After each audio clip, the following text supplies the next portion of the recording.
which is very important as well, considering he almost plays sheet anchor role for this Zimbabwe middle order. 44 of 48, 91 the strike rate. Considering the circumstances, they lost 3 early wickets. Good man to have in your middle order there for Zimbabwe.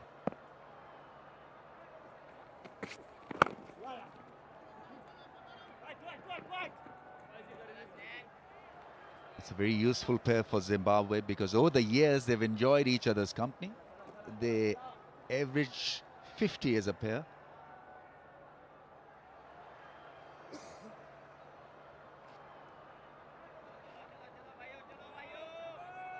He can be a little intermittent with his line and direction at times, but we know that he'll put his heart and soul into the act. And with his pace, he can go short. Hasn't bowled a Yorker yet. That's a nice channel outside that off stump. 77 for 3.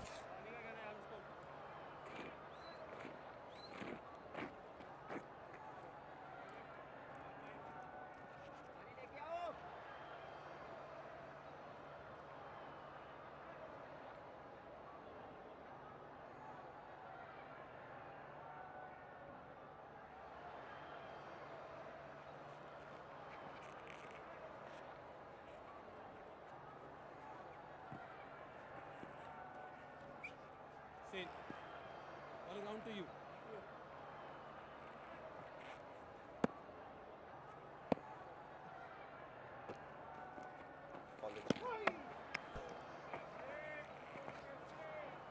Good one from Iftikhar. Still would recommend a slip fielder. Why is he shying away from that fielder?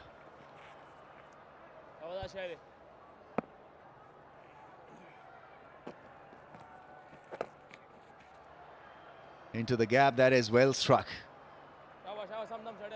This time it's the left-hander who does a good job with the reverse sweep. So something for Iftikhar to ponder. Yeah, both these batsmen play the reverse sweep and the conventional sweep very well. But I agree with you. I think he needs to get the slip in place, put the pressure on, let the batsman do something different. At least have that fielder in the eye line when they're playing that shot. Sweep. I think that reverse sweep was initiated because he got beaten with a lovely off spinner. A little afraid managing the length and playing the conventional way, so he went the reverse sweep way, and this is the conventional sweep shot. So when in doubt, play the sweep, as they say. So far so good. Iftikhar definitely blooming and making his mark as a proper all-rounder, especially as a spin option. He's worked on his bowling, controls his pace very well.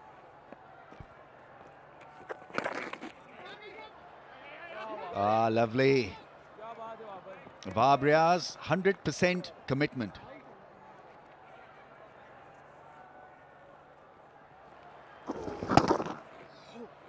Throwing himself around, stopped a certain boundary there, Wahab Riaz.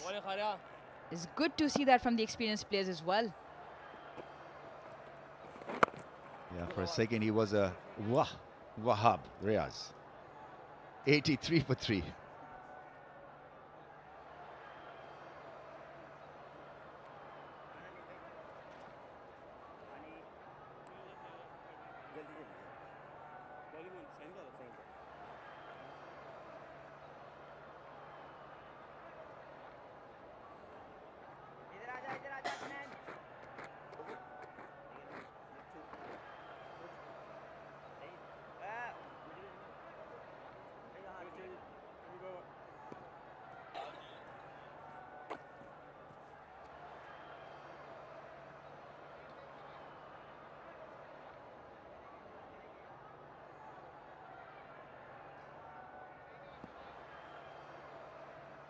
Partnership of 61.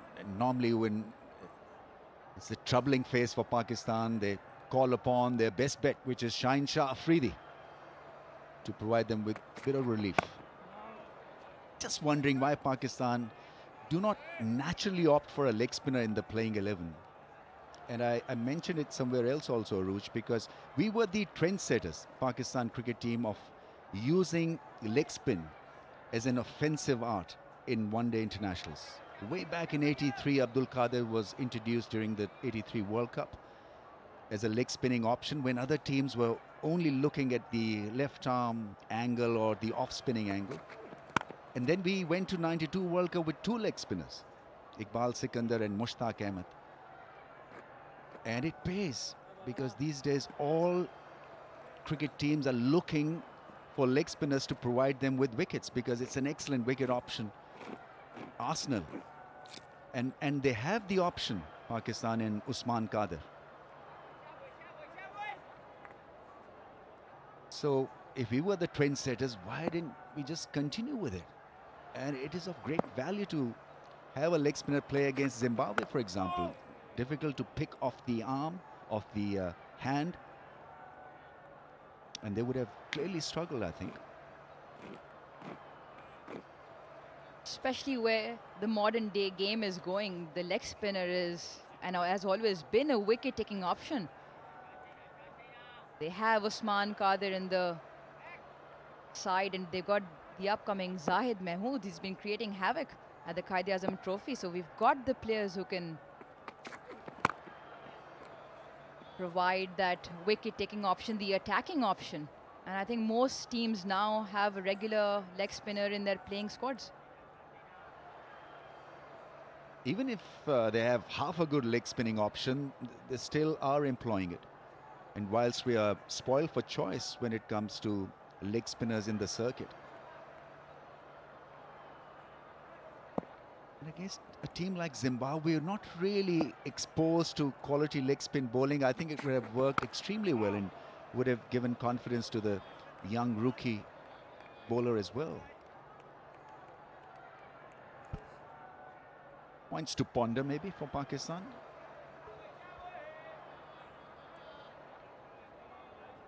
Especially when you've got the experience in the quick lineup, you can always add a spinner, break him through into the international stage, and give him the chance to experience what it's all about.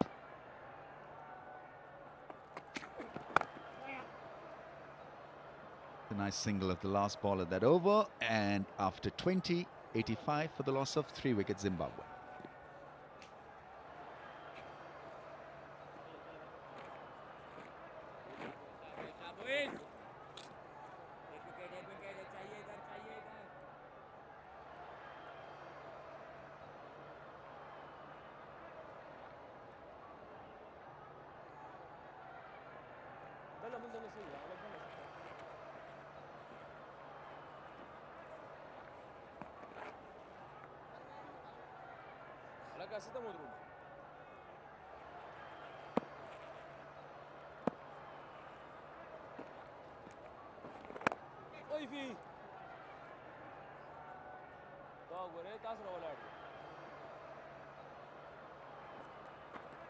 Still no slip in.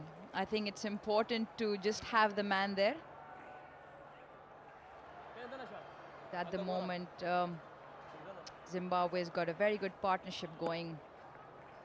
Easy scoring now for them.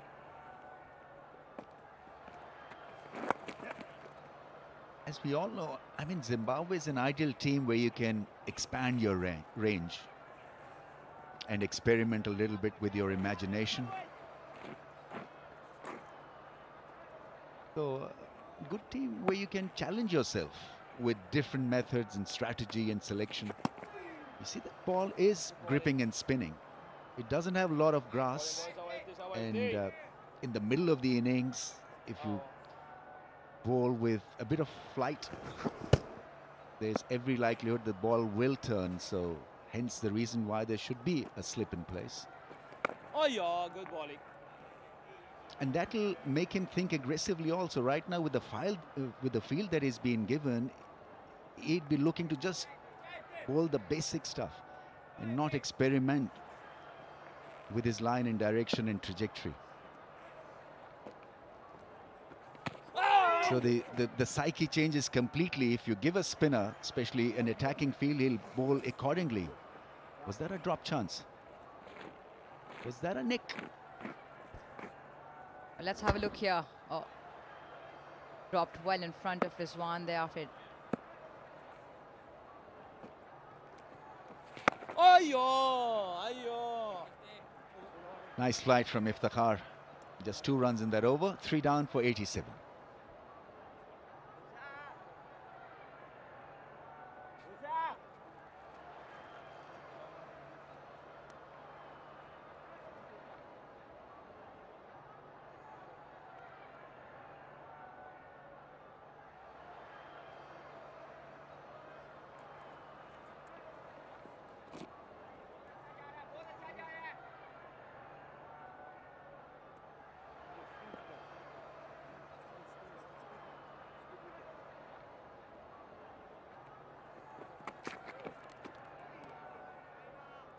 Nice try, it's been given a wide, but the shot was definitely on, and he plays that shot quite well, actually.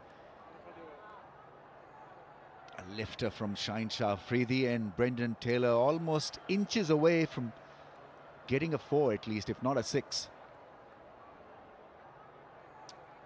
In search of his 50-year as well. He just had to get a little tickle, and he showed us in the first ODI that he can really play that shot well.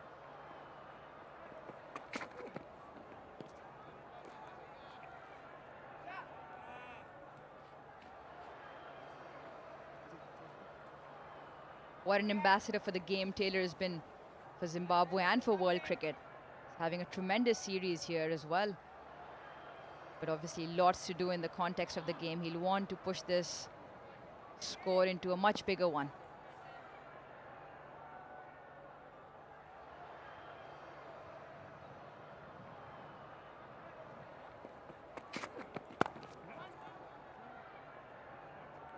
Getting runs against a quality side gives you a lot of confidence and should improve your skills as well.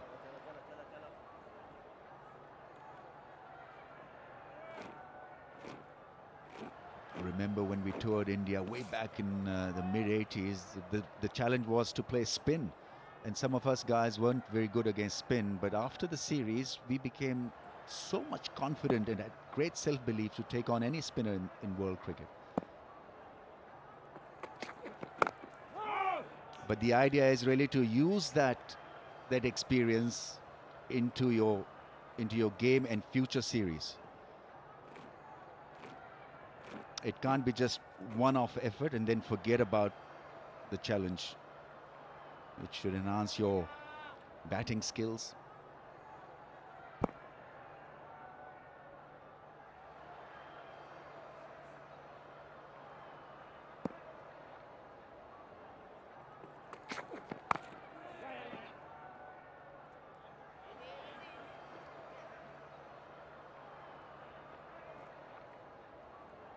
Very good partnership, 68 from 89.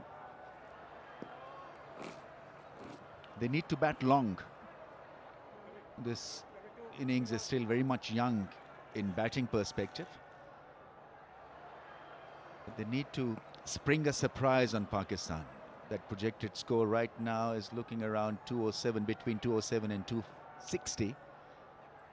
Must target 260 plus. Good delivery, Yorker.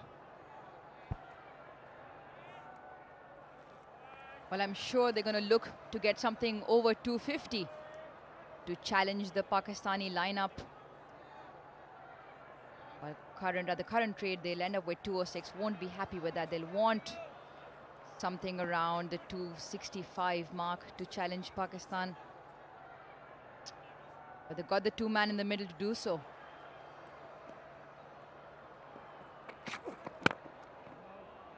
Nicely played. Another Yorker tried by Shaheen Afridi. 3 from the over, 90 for 3 Zimbabwe.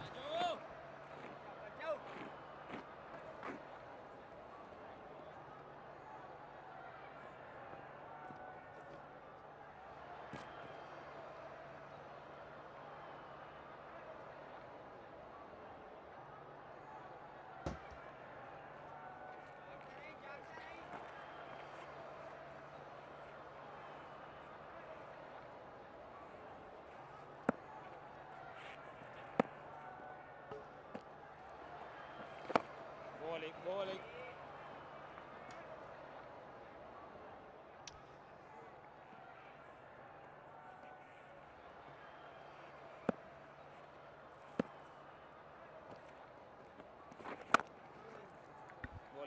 Sean Williams is playing a very patient innings here, but it's the innings that Zimbabwe require, because this partnership has just quietly gone along without too many problems. 69 now, this partnership, and Sean Williams 28 from 47. He's taken his time because he knows that he and Brendan Taylor are mainstays. Oh yeah, Ivy. Tino Maweo alongside. Tino, this has been impressive from these two Zimbabwe players. It's what you expect, and I've come to expect of these two in the Zimbabwean middle order. I liked the words of Sean Williams this morning when I interviewed him, and he said he was disappointed that he couldn't carry on from where he got to. There was 100 in the making, and he said more importantly he needed to carry on for the team. Oh yeah, good bowling, good bowling. It's well bowled. Brendan Taylor was looking to be a bit more attacking in that delivery. Nicely pulled back by Iftikhar, who no doubt has gained a lot of confidence from that last one-day international. Oh.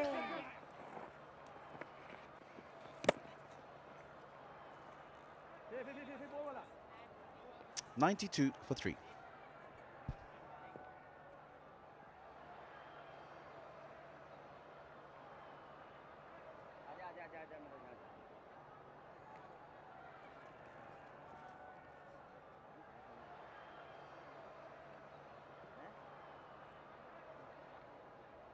Right him over, guys.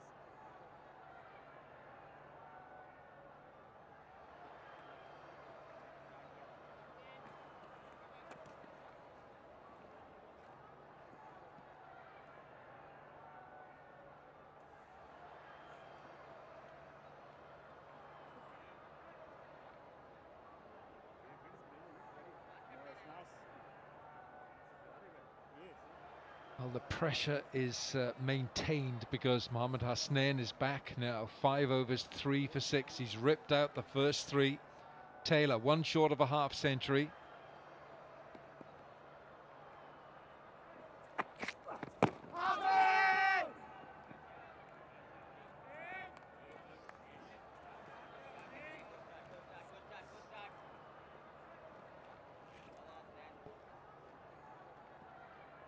What I've enjoyed about Mohamed Hasnain is that he's attacked, he's gone at the batsman. He really has attacked with the view of the purpose of hitting the stumps, hitting the pads, getting the court behind. He got his first wicket. Chababa nicely taken by Iftikhar at second slip. A little bit down the leg side this time. That's about the first ball that he's really strayed, and it's just brushed the pads for leg byes.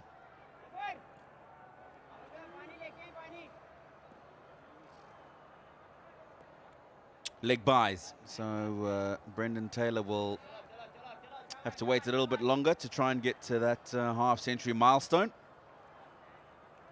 And Hasnain got the ball to swing nicely early on, Alan. Ball's taken a little bit of roughage now, so probably just want to adjust the line that he starts the ball, because it's not going to go as much as it was earlier.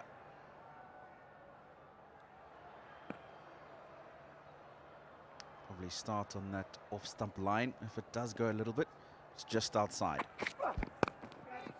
Up and over from Brendan Taylor. What a good shot to reach your half century. It's a brilliant shot from Brendan Taylor, and he gets to his half century. 53 from 64.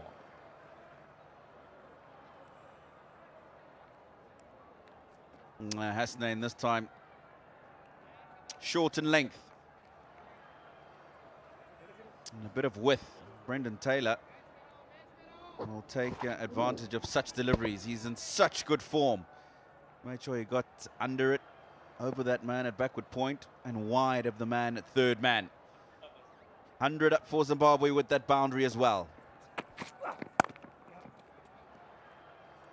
11 centuries, and now that's 39 50s for Brendan Taylor in the red shirt of Zimbabwe. And he's still only 34 years of age. How long will he go on in this illustrious career? It's his 199th one-day international. By golly, he wants to get to that 200. A landmark, significant, huge landmark for Brendan Taylor.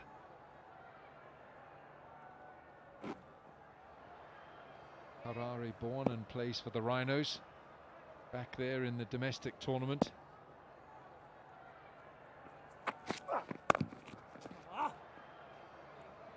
See, the left hand and the right hand can also change the way a bowler bowls. Like Mohammad Hasnain would love to bowl more deliveries to one of them. You know, a little single here, and then suddenly you have to adjust your line to the left-hander, Sean Williams. And it so often can just put a bowler off who's concentrating on a particular line. It can be very frustrating. You can probably understand that a little bit better than me, Wilco. Width that time, but there is the security of the deep point, end of the over, with 10 coming from it, 102 for 3.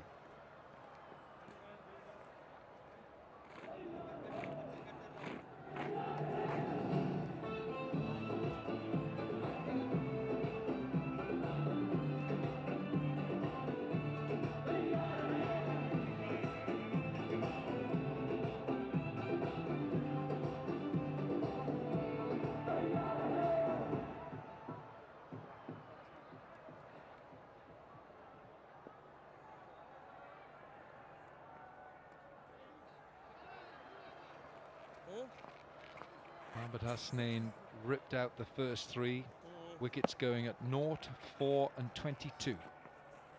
Here's Iftikhar. Probably playing with a certain amount of respect now. 4 overs, none for 19. Hasn't made an inroad yet, Iftikhar. He bowled a tight spell, didn't he? 5 for 40 in the second match. Didn't give too much away. Such an asset to a side when a top order bat can give to the side, give to the captain 10 overs of fairly good quality off spin. You're in the side.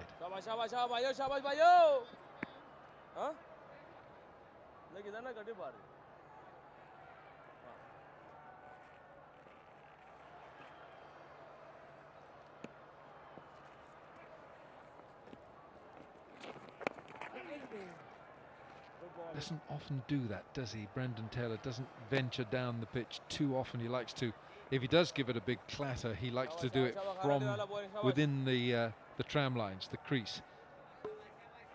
One thing I can tell you is if he does come down and it's to the off spinner, he's looking at long on and probably over cow corner. And I give credit to Iftikhar because the last over he tried to come down, Brendan Taylor saw him, held it back, and he did it again there. So he's obviously watching Brendan Taylor very closely at the crease. Good battle between the two.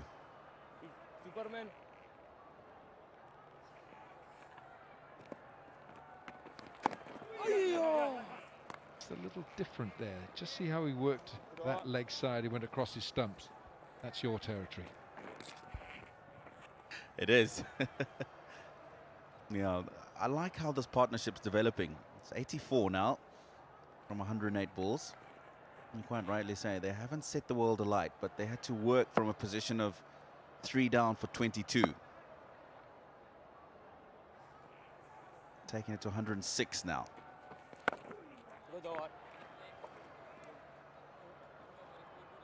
25 gone, 106 for 3.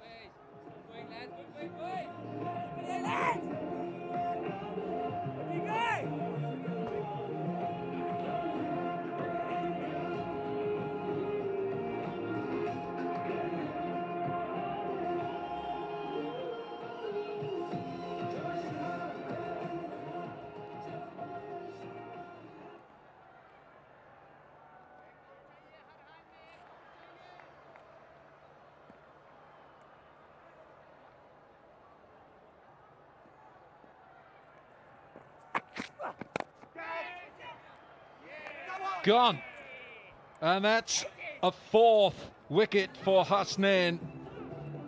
And that's just what Pakistan wanted, and it's just what Zimbabwe did not want.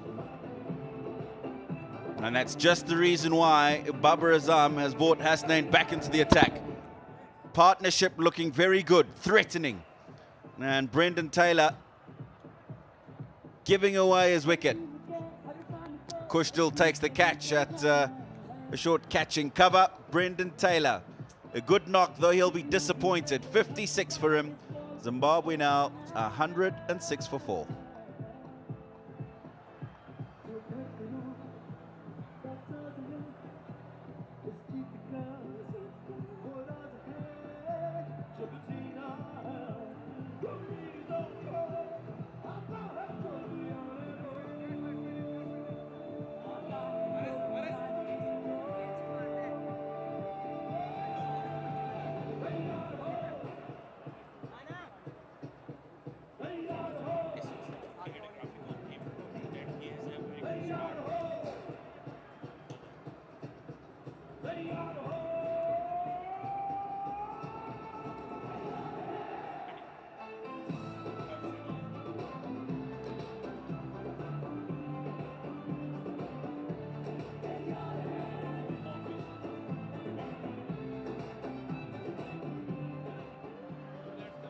Guys, ball is ready, ball is ready.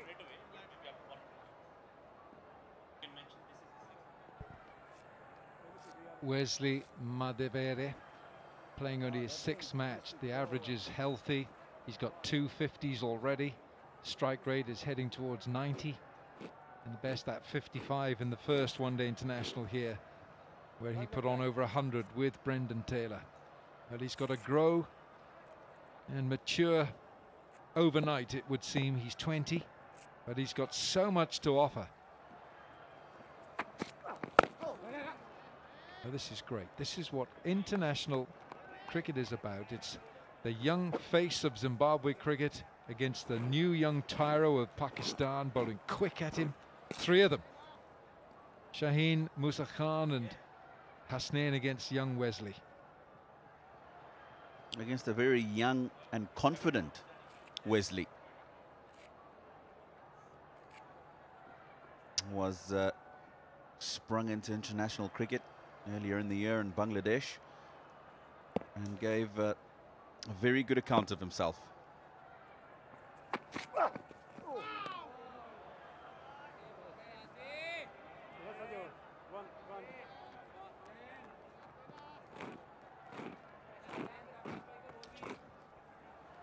Well, Brendan Taylor will be disappointed. It's not the length that you can go over the top. I'm not quite sure where he was trying to hit that. Looks like he was trying to go a little bit straight, but not the length that you can take on the bowler to go over the top.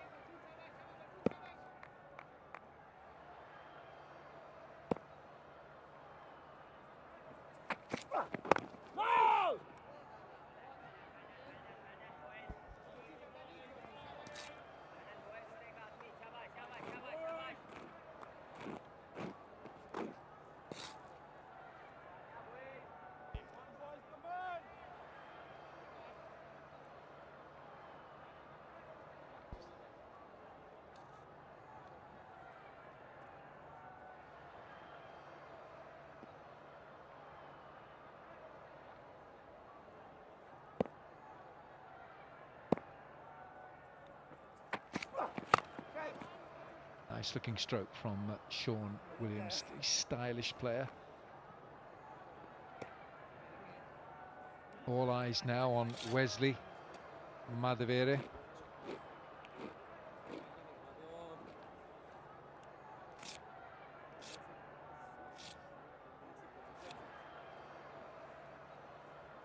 Now Mazza Arshad, our statistician's given us a very nice set of numbers here. Have a look at that. Come back to that in a minute. Tino, just have a look here. You know these players. You know who we have here. 26 overs gone. It's 108 for 4. We will come back to that graphic.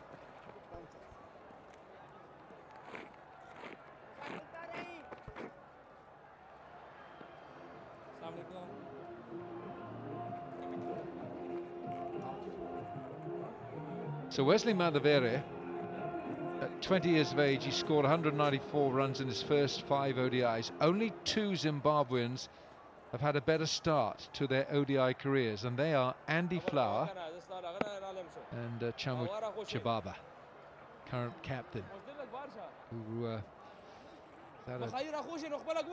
he's had a lean time in this series.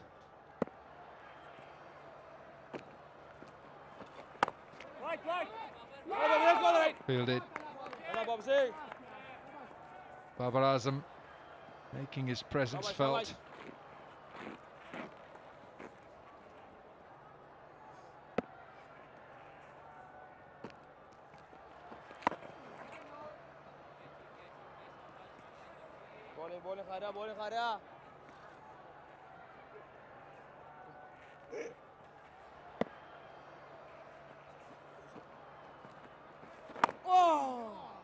There's not a lot of turn on offer here from Iftikhar. He does tend to push the ball through.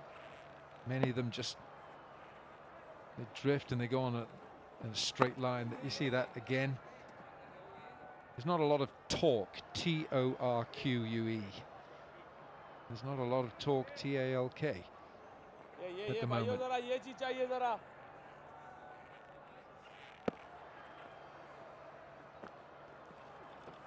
It is good stuff from Iftikhar. He's, you know, if you put a handkerchief down there, he's landing most of them on it.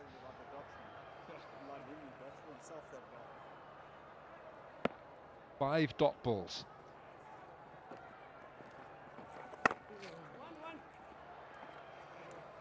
Single off the last. End of 27 overs, 109 for 4.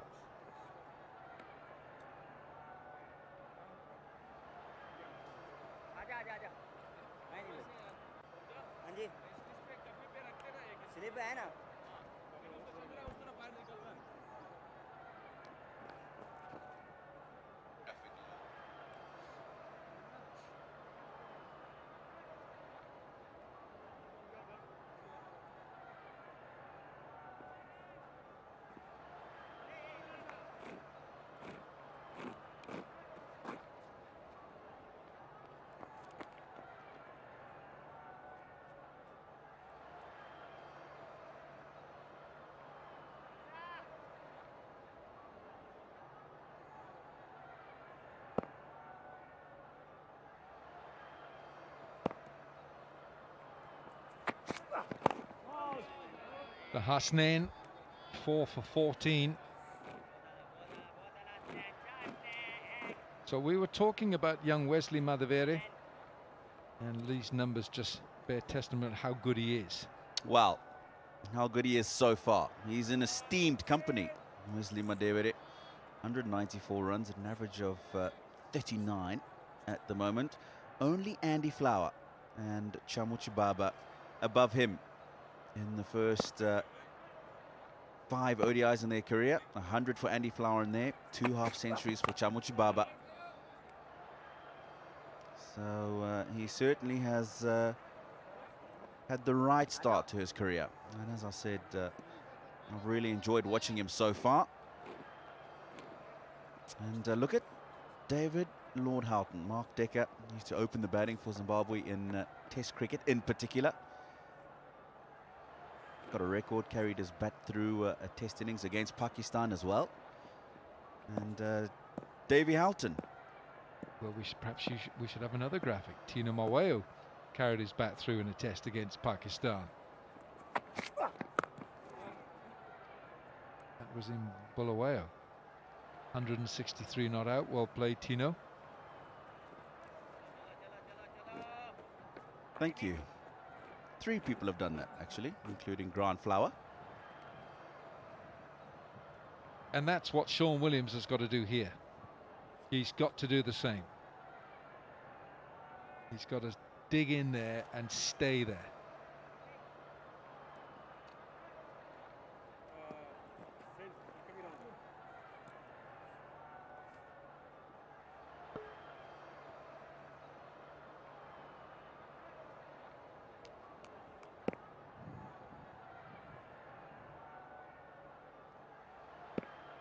Coming round the wicket now, Hasnain. That's pretty good to come around the wicket, just change the trajectory.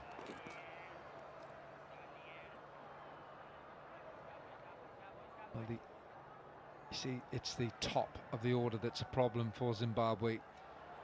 Williams and Taylor 84, and it leads to pressure on the middle order. These are the opening stands. We'll come back to that graphic. Up in the face, Sean Williams. He'll just get one.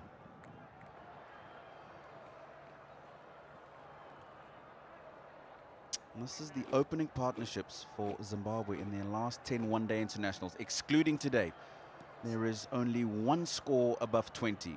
18, 2, 5, 15, 1, 3, 4, 1, 21 and 15. I think the dependence on middle order is a bit kind. It's the over-dependence on the middle order that those numbers show. And in any format of the game, you've got to make sure that that first partnership gives you something to set the innings forward. Wide called by Alim Dar. Well, those figures tell a very dismal story. You know, when your top opening partnership in the last 10 ODIs is 21, and that was against the Netherlands in Deventer. It's averaging 8, and that's just not good enough. I mean, clearly it's not. That's the problem, and it really then manifests itself to creating problems for the middle order. Bowled, well bowled.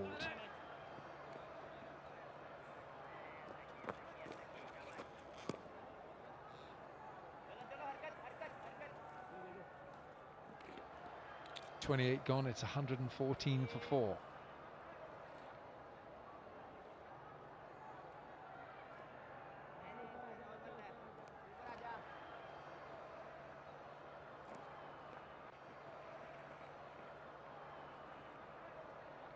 Was there possibly today, Tino, a chance that Chibaba might have batted down the order? And if that was the case, who could have opened? Well, there is Tinashe Kamunukamwe, who is a natural opener. For your benefit and maybe some of the fans at home, Tinashe Kamunukamwe. He's injured at the moment. He's struggling with a wrist. There's a young Milton Shumba, comes out of the same under-19 side as Wesley Madevere. Opening batter as well, probably not quite ready for this level. There may have been possibly Orion Burl, who's got a bit more experience and may have come to the top of the order. But for me, if Chibaba's not in the side, then he shouldn't be playing. If he's not opening the batting, he shouldn't move down the order. I say that because he's always played his cricket opening the batting at the top of the order in this format anyway. And not quite best player of spin. So by moving him down the order, you're exposing him to those spinners. He's an opening batsman, and I think he should be out there to open.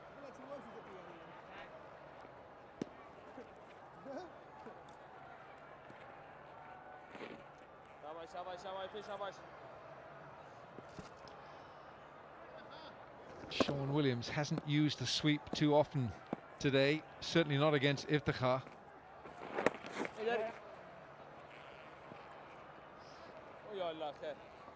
Zimbabwe winning the toss, this match starting rather at 12 o'clock midday. Winning the toss, batting first, wickets going at 0, 4 and 22, all three going to Hasnain. Then that partnership of 84, Williams and Taylor, and then Hasnain's picked up a 4th, removing Taylor.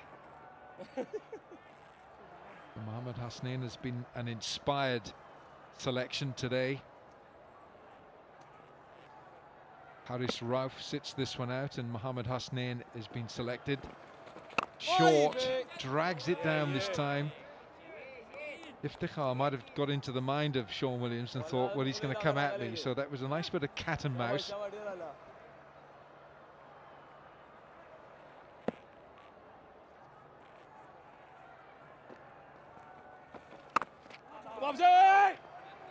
and 3 from the over. 29 gone now. Zimbabwe 117 for 4.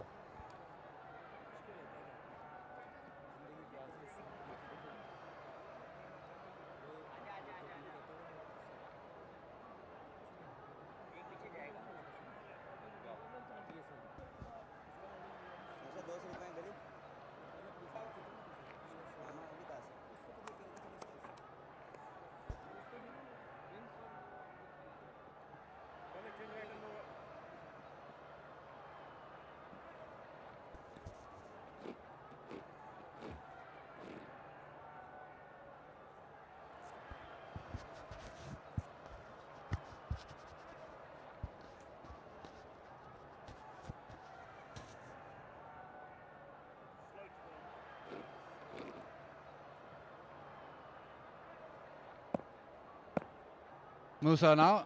It's all been about Hasnain. Bowled decently in his first spell. Pakistan probably looking to just squeeze another wicket and make sure that Zimbabwe's middle order doesn't fire. So far, Pakistan have been good. Let's see movement. You'd expect the ball to seam around or swing around in the first 10 overs and then sort of die down as per usual, but it's all been about pace, the pace that Pakistani bowlers have, and that has come to the fore in the form of Hasnain so far.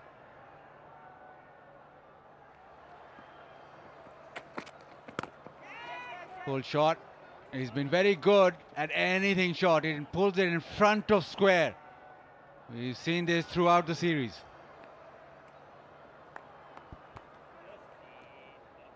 They'll probably want to have a look at that boundary.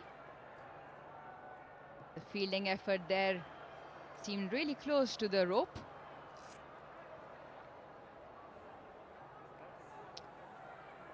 Haider Ali down there at the boundary, got himself down in time. That foot looks really close to the rope.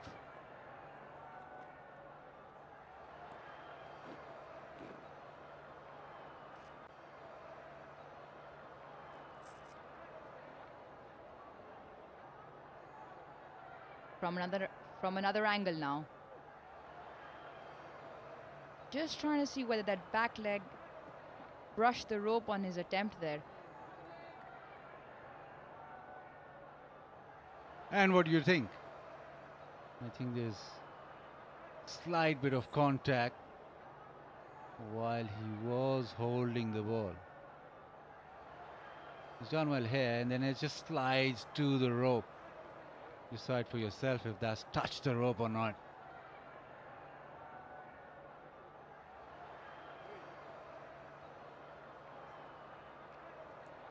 Not quite sure if there was any movement of the rope visible.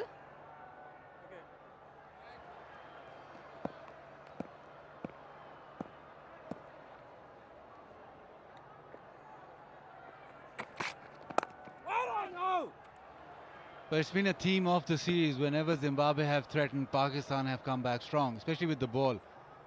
That partnership between Brendan Taylor and Williams looked as if it had developed and was looking to take the game further and maybe get Zimbabwe to a threatening total, but then Pakistan struck. It's just been throughout these 3 ODIs, we've seen that happen time and time again.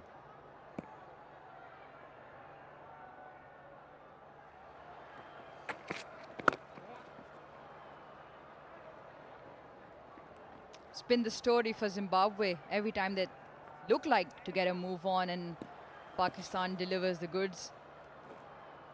Musa's had a decent outing, had a good one in the second ODI in which he got a go. He picked up 2 wickets. Slightly expensive here. There you see, just bowled 6 overs, picking up 2 wickets. He'll want to pick up another one here because we know Madhavira can play his strokes and get the score, and Williams, of course, experience. Play and a miss there. Williams coming off a good score of 75. got them very quickly in the second ODI. Zimbabwe again relying very heavily in that middle order.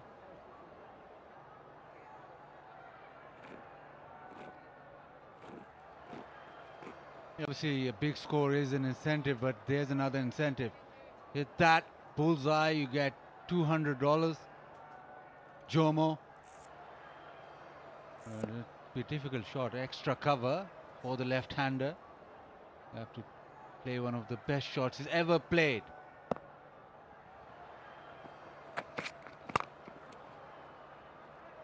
To the offside, just a single. And it doesn't stop there. He also has the opportunity to get $500, and that by service. You have to middle that extremely well and hit it on the full. So it's only for the batsman.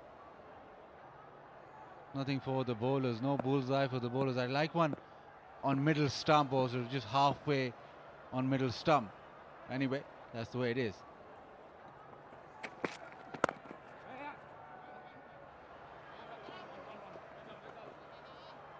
$123 for 4.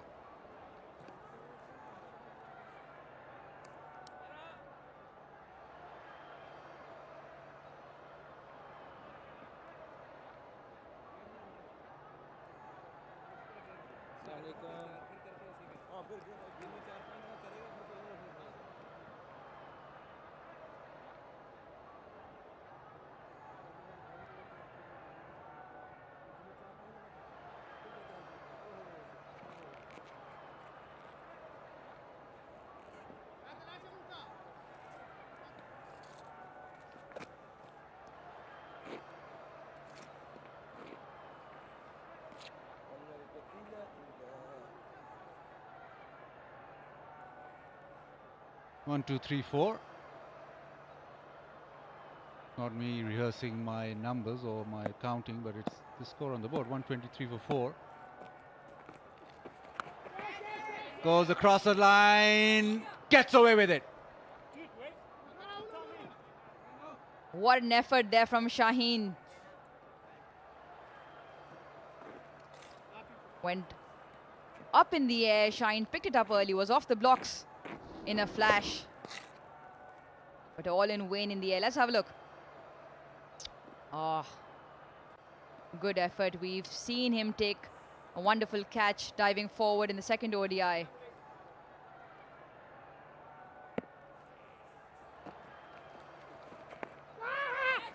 Iftikhar has been very miserly throughout the spell. He's not been able to. Zimbabwe not been able to get him to the fence. And he's into his 8th over. Just conceded 28. He'll be disappointed because last game he got 5 for 40.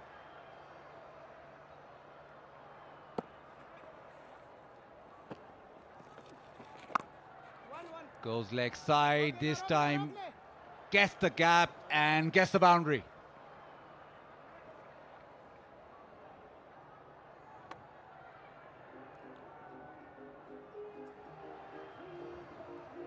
Just as you said, they couldn't get him away, and he does. Williams plays the sweep particularly well. Haider Ali just diving over the ball there. He's had it tough in the field, hasn't he, Haider Ali? He'll go again with a sweep. Another effort there from Haider Ali. This time cleanly picked up. Williams picks up too. It just seems as if this over they've now tried and take Iftikhar on. And you would have thought they might have done this earlier. This is Haider Ali this time does well, make sure that he's nowhere near the rope. Feet in the air.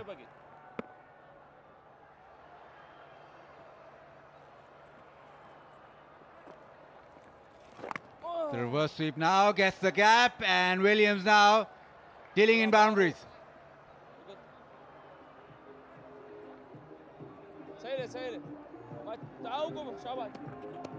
He can play that shot well. Got it on the full. And all he had to do is place it in the gap. Very well put away by Williams as he's approaching another half century here. 47 now for Williams. Buzz, every time we see a bowler wreak havoc in the previous ODI, we saw Shaheen pick up 5 in the first one, went wicketless in the second, and again here, Iftikhar being similar. One. Sweep again. It's either the sweep or the reverse sweep. That's all we've seen in this over. 135 for 4.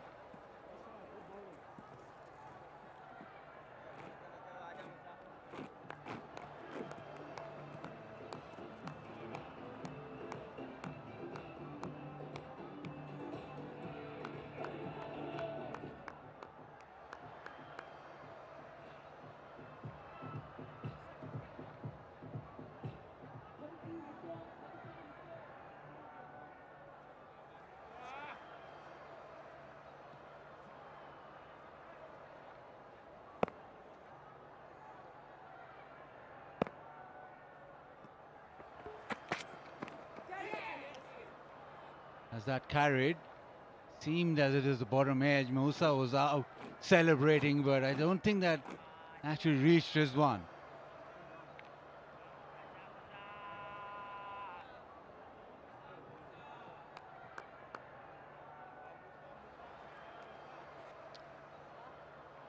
Williams is on 48, will be back-to-back half centuries if he gets this one. And he really does need to get a good score here, especially after Taylor's lost his wicket.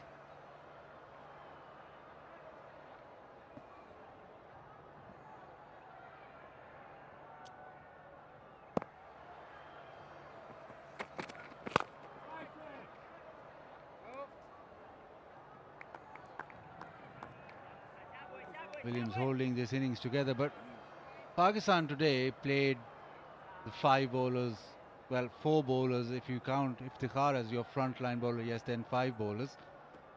Because of the fact that Iftikhar had taken 5 wickets in the previous game, they gave him a lot more respect. And also the fact that they lost wickets up front. Pushtil Shah maybe can bowl a few overs, maybe Fakhar Zaman, but in essence, you're actually relying on your 5 bowlers to complete their quota, every single one of them.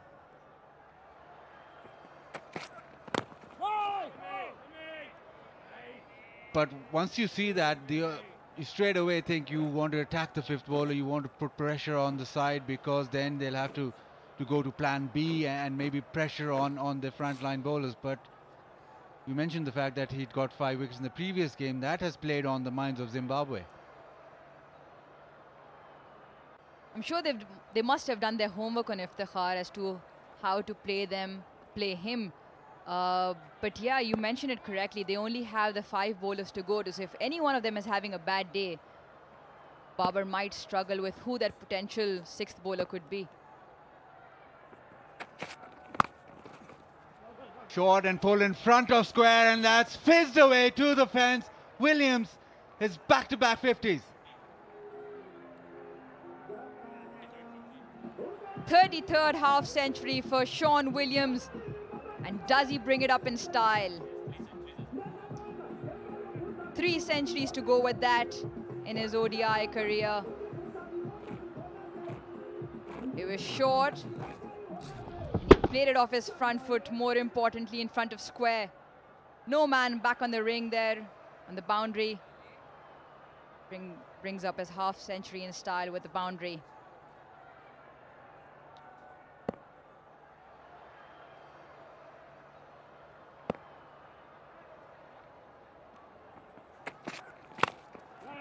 Nicely driven through the offside. Well, not through the offside. It's terrific fielding.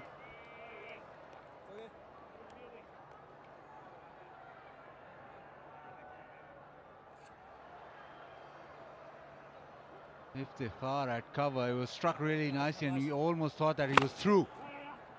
Pull and dive, and then the throw, and then the reckoning with a direct hit. Very close. That would have gone up if that had hit. But the youngster there getting a speed on. Iftikhar putting in a very good effort there at the in the inner ring.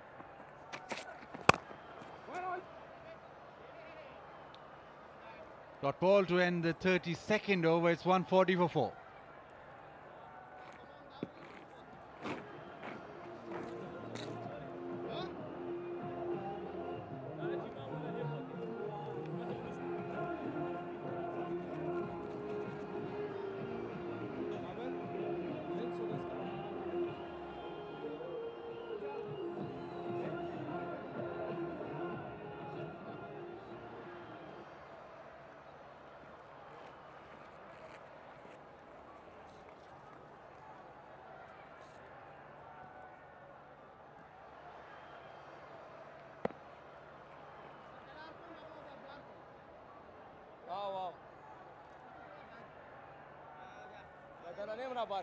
Iftikhar into his 9th over.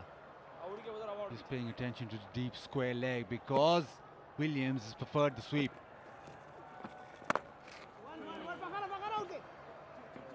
He's hit that in front of square, so he'll come back for the second.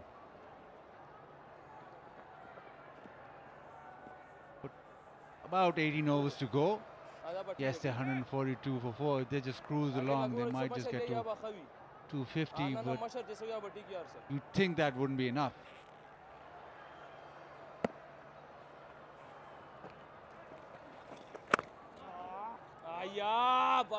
The problem is, do they go hard now and chance or risk 280, or do they just settle for 250?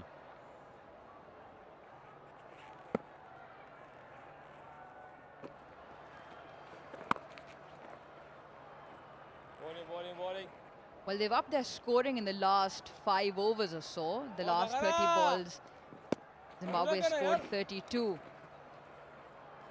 They've got Raza there, who we know has been around for a while and is definitely good with the bat.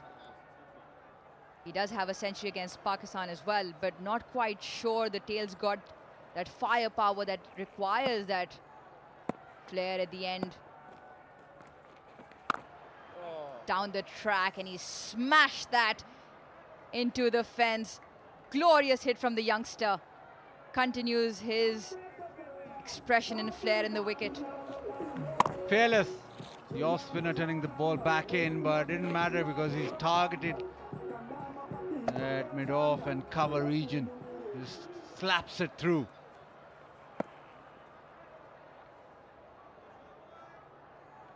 Oliveira has impressed one and all with his timing and the way that he's batting.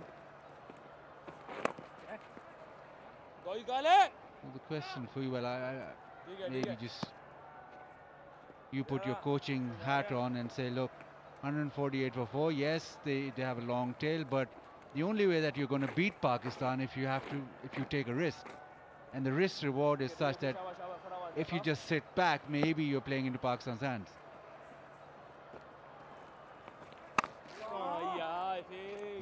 That conversation will continue. Right now it's 148 for 4 as drinks come onto the field.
hammering going on in Pakistan, and hoping that they paint a picture where it's all Pakistan. Right now, who's holding forward is Williams, not out 56, and he's been the player of the previous ODI and this ODI as well. Love staying on the back foot, very good with the full shot. Reverse, sweep, go-to shot, sweep, also one of his strengths. But he made sure that he held this in his weather and still going strong. We'll be looking at him to provide the impetus at the back end. 17 to go, and his partnership now doing well, 42 or 49.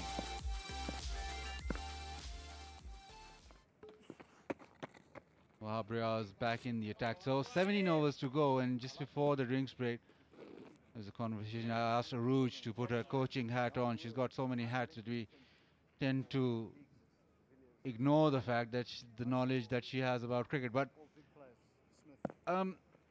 looking at what Zimbabwe are faced with here,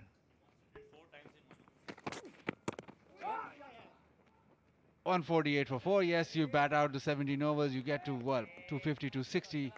I don't think that's enough to challenge Pakistan. Pakistan being one of, well, a top side and being higher up in the rankings. And the risk reward is that you try and get to that 280. You try and push harder right now, but the risk is that you might get bowled out for 225. Ruj, which situation or which process would you want? Well, looking at what Zimbabwe have in the tank, yes, the world's moving towards risk and reward cricket, and you want to give yourselves the middle going along well and giving themselves the best chance. They have upped the scoring rate a little bit.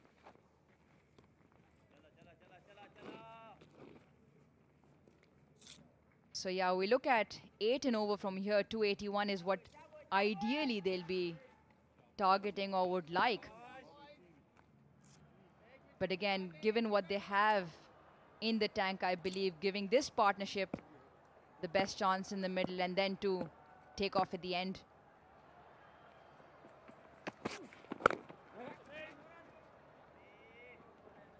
Well, you still feel that Zimbabwe will have to do something even more extraordinary or press on the accelerator straight away. They've been having lost 10 ODIs on the trot. They'll have to do something different. Yes, it's all very well if this partnership keeps on going, but they might even win at 250, but to give yourself the best chance, you need to get to 280 plus. And how you go about it from here, well, that's up to you. 34 gone, 151 for 4.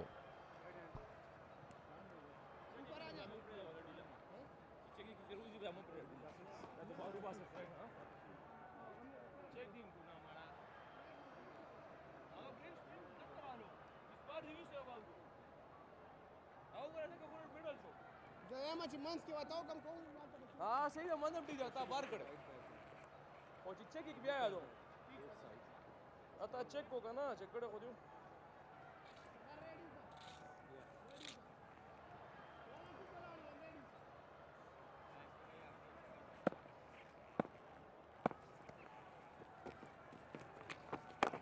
Down the track, and he's lifted this over mid-off and trickles into the fence. Or Hasnan has done well. I just thought that when he scooped it up, it might have just fallen outside the boundary rope. I think Hasnan's done a fantastic job here. Gotten down in time.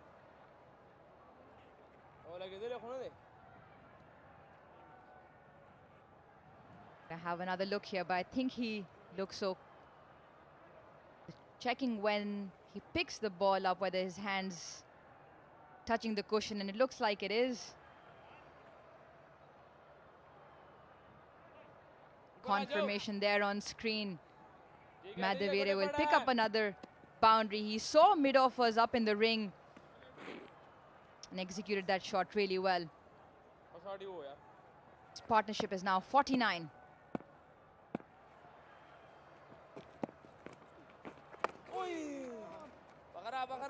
This time goes leg side. He's timed that really well, and it's raced across the practice pitches there. 50 partnership brought out with back-to-back boundaries for Madavera. Toying with the fielders here at the rope. Kept a little bit low. Stayed back and got enough bat on that to get another boundary. He's raced to 25 now, just of the 18. 53 partnership of the 57 balls.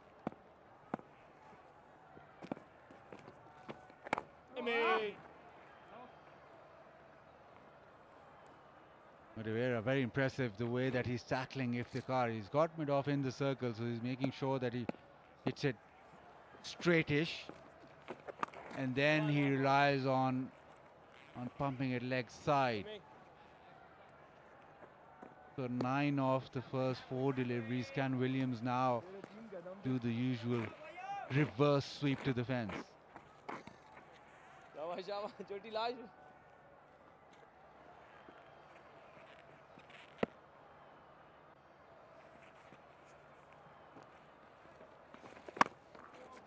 But short, he didn't need to reverse sweep, he just muscled it. Third boundary of the over. An expensive over here with still 1 delivery to go. Short, picked it up cleanly and dispatched it to the fence. He doesn't need to reverse sweep when something like that's on offer. Iftikhar not having the best of days. 60 with 1 ball still to go.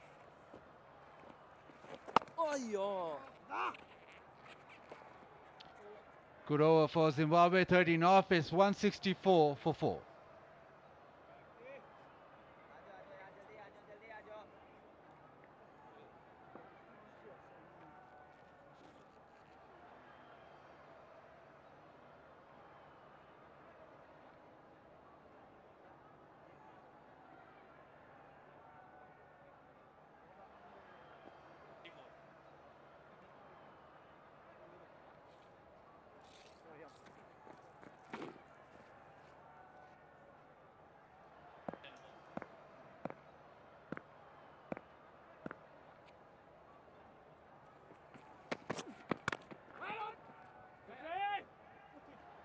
Quite misfield in the covers, allowing that single.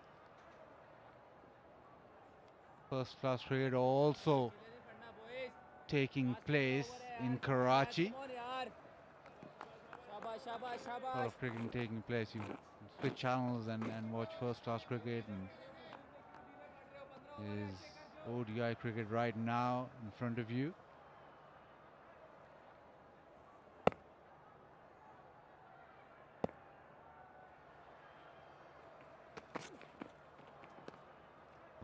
Has tennis ball bounce. The match taking place, well, it's finished now. National Stadium, Karachi. Balochistan versus South Punjab started off with Imran Farhat getting 100. He's 3800.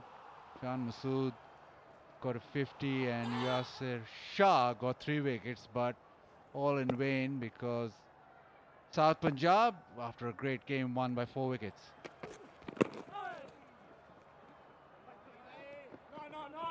Straying to the leg side, will pick up a single here. Back-to-back partnerships now here from Zimbabwe. The previous one fetching 84 off the 110, and this one now 61. I think it's important Madavera sticks to what he knows best. I'll have a look at that. Bazid, how many kites have you won? Kite flying challenges when you were younger? Never won any challenge. I was never any good at it. I'd run after them and trip over anyway. Couldn't find them. But from memory, this ground does get a fair share of kites. Even in the PSL, there were kites coming over.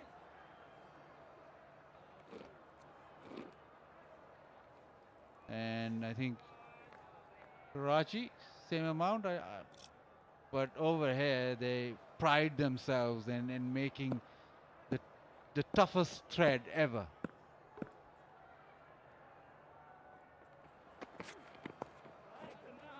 Down the leg side, helped on its way, another boundary. Madavera doing this well.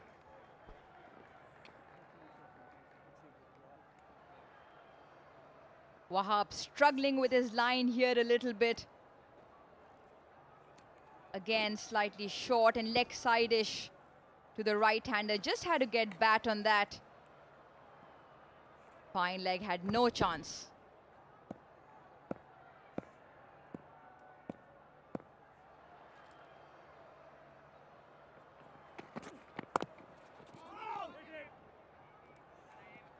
He's got on to 31 of just 24 deliveries, and he's up the ante really well.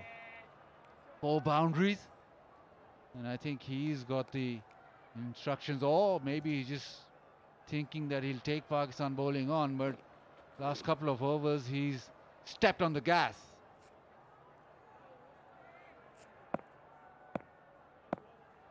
Impressive strike rate from the youngster.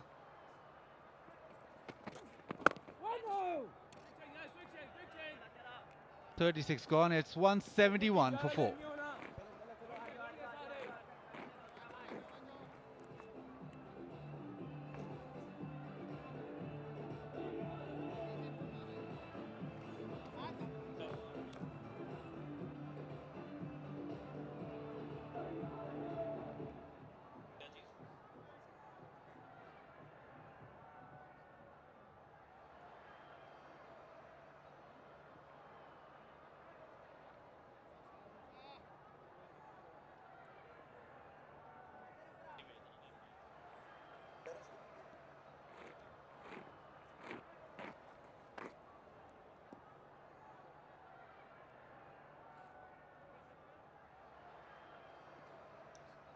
So the important sort of number to look at is 4.75, which is the run rate.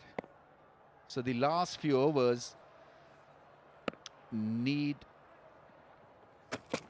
a lot out of the remaining Zimbabwean batsmen, especially the men who are set. Both are set. Partnership of 65. Tino, what do you think?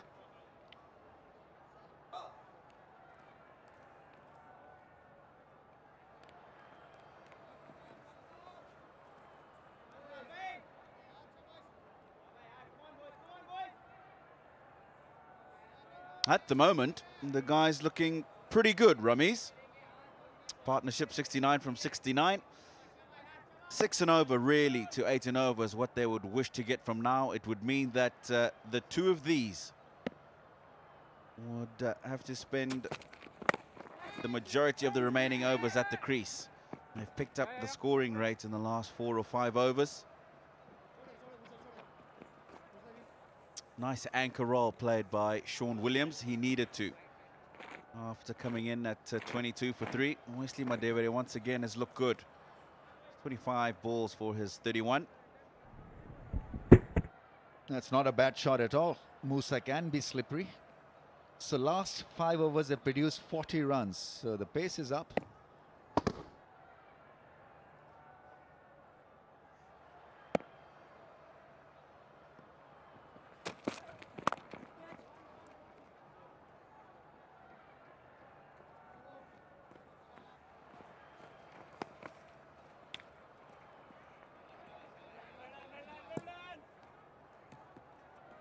Musa has gone for plenty in the in this game actually. 6.3 overs, none for 49. Interviewed him in the morning and he said obviously he wants to bowl quick but also looks for variations in ODIs.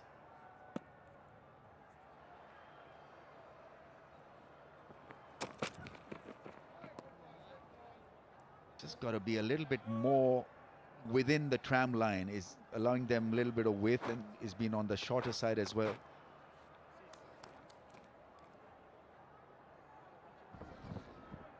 That was a free hit, and this time didn't really cash in.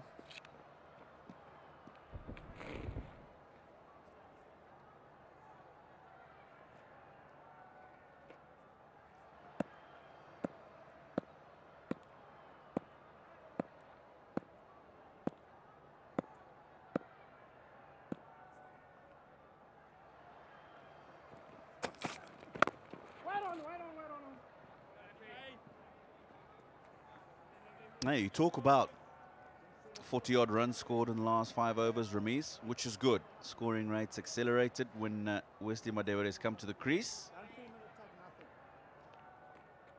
But what you do need to remember is the next man in is Sikandar Raza. He hasn't had the best of times with the bat. 2 in the first one-day international, 8 in the second. So he really hasn't had a feel of this Pindi surface. Hasn't got runs behind him. And then after that, it's Tirupano playing in his first ODI. And then the bowlers. So important for these two to bat long from here. Quick single. Good running. Ends the 37th. 179 for 4.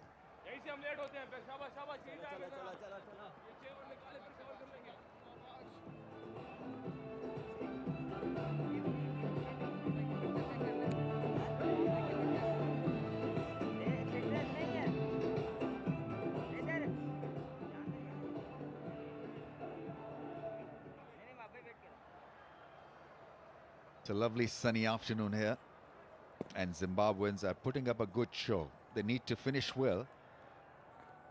13 overs left in the innings. Scoring rate is 4.84. Need to maybe get it up to 5.5 in the next 5 overs or so.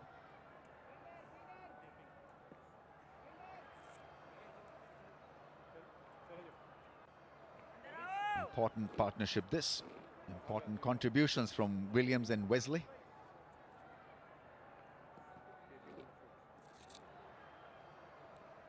Tino, you made that observation that there's not much after this pair in terms of form or skills, but I think you've got to look at the present situation and define the flow looking at how good you're placed at the crease. So forget about what is to follow, what can happen. That'll absolutely muddle your thinking and your positive intent. So if you're there, if you're feeling good about it, go for it. That's good running. Once again, taking that single immediately was off after hitting that ball. I didn't quite get it in the middle of the bat. Thick inside edge, but straight away he realized it's just gone to the right of the man who had to run around the ball to pick it up and throw with his left hand.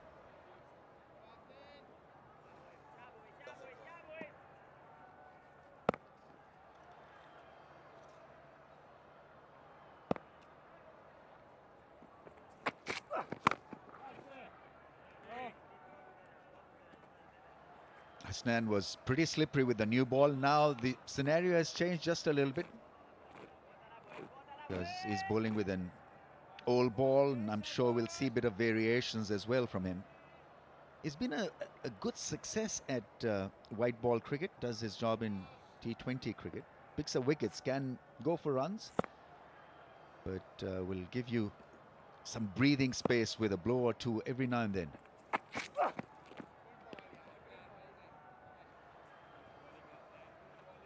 Most wickets in PSL this year, by the way. Mohammad Hasnan. 1 for the over signaled. He's filled up quite nicely like Shine Shah Afridi. Very young when he made his mark at PSL. Tear-away fast bowler. Hasn't played a lot of cricket for Pakistan, so this is a rare opportunity for him to go hard and show what he can do.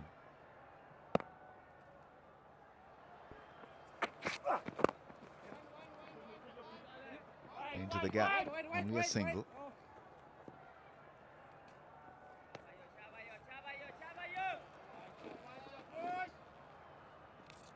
PSL playoffs are just round the corner. After the series, we'll move to Karachi for the playoffs. Multan Sultans and Karachi Kings will lock horns, and the winner will play the final. The loser will have another bite at the cherry.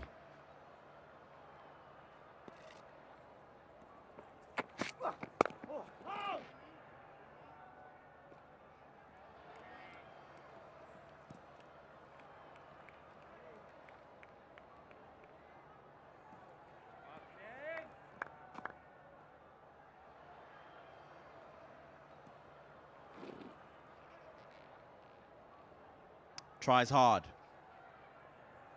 Does Hasnain. Certainly been very, very impressive today. Ripped out the Zimbabwean top order early, setting them back. Top edge and gone. 5 wickets for Hasnain. What a grand comeback for him. His first 5-wicket haul for Pakistan. Just too quick for the right-hander really to club it. Got laid on that short pitch ball. Got a little cramped and he knew straight away that he was in trouble, and very good cotton ball by young Hasnain. What a feat.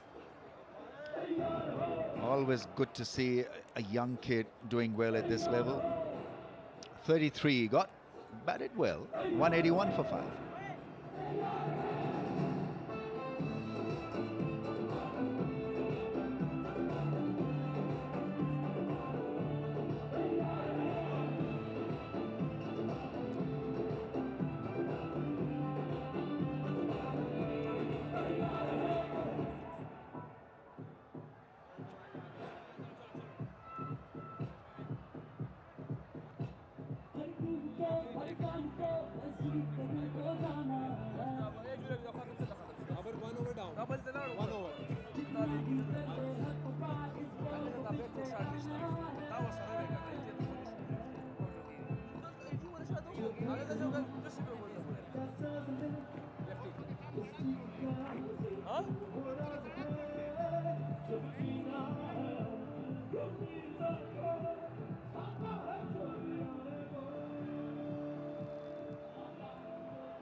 Sikandar Raza bats low down the order these days.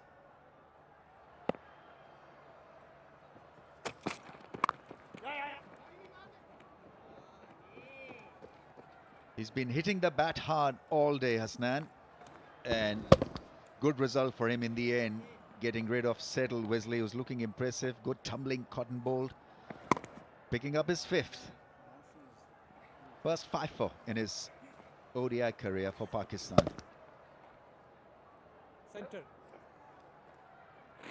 He's already picked up a hat-trick for Pakistan in T20 cricket, so whilst being young, he's achieved quite a few milestones.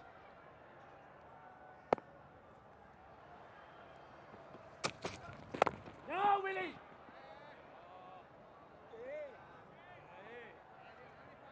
The 3 sequences of 5 wickets takers. Hasnain in this game, Iftikhar from yesterday's or the middle game, and Shaheen Shah Afridi picked up 5 wickets in the first ODI. 5 for 21.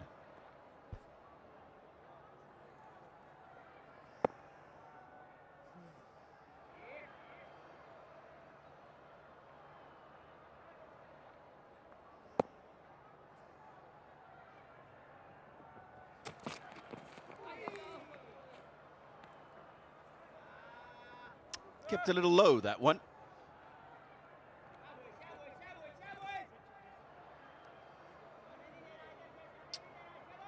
Sikandar Raza would have been expecting that to bounce a little bit higher than it did. And I think we saw this in the second one-day international as well. First innings ball keeping a little bit low early. That can happen sometimes when you play at the same ground continuously. The groundsmen don't quite have time to water as much as they want, roll the pitches to be as hard as they would like them to be. He's off and running, picks up a single. It's a little surprised that his batting form has dipped, has gone down, Sikandar. At one point, he was a frontline operator for Zimbabwe. Batted in the upper order. What has gone wrong with him, Tino? Yeah, I think there was a time that Sikandar Raza batted 4-5, and I think he had longer to bat, and therefore could take his time earlier on in the innings. What's then happened since then is and we've talked about this, Williams, Taylor, Craig Irvin being the core of that middle order. It's meant that he's had to be pushed down the order, and he's got less time really to try and set a base in his innings. Quite often when he gets out there, he has to start going from ball one. We saw that in the first one-day international when he came in. So really hasn't had the chance, shall I say, to be able to build early on in the innings and then accelerate later. Often he has to do it from ball one when he gets out.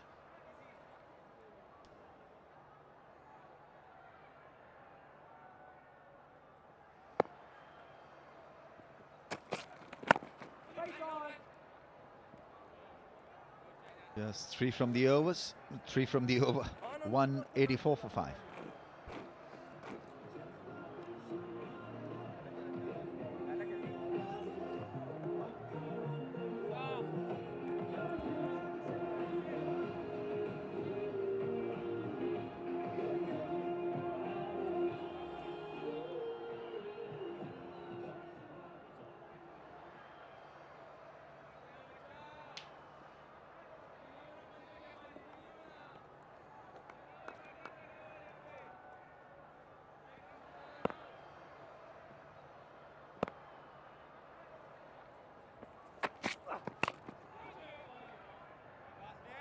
Nice shot. Is looked in good control. 72 is Williams.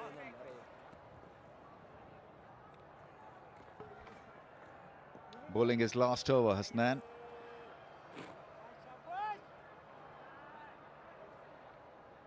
Got the ball to swing when it was new. Just around that off-stump area, which has been his go-to area.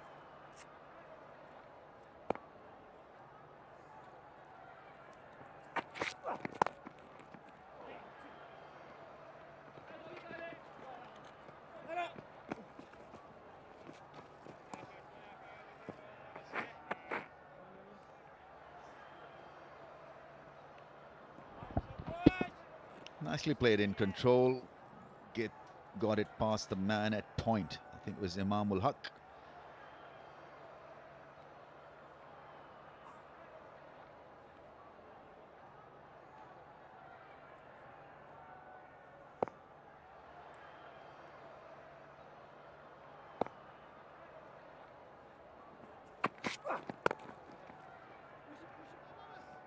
Still making the batsman jump because he's got pace, and because he's tall, he gets it to bounce as well. Mentioned it earlier that the grass may have been taken off the surface, but it is a well-bounded surface, well compacted, and you get the ball through at a good pace. It bounces very nicely.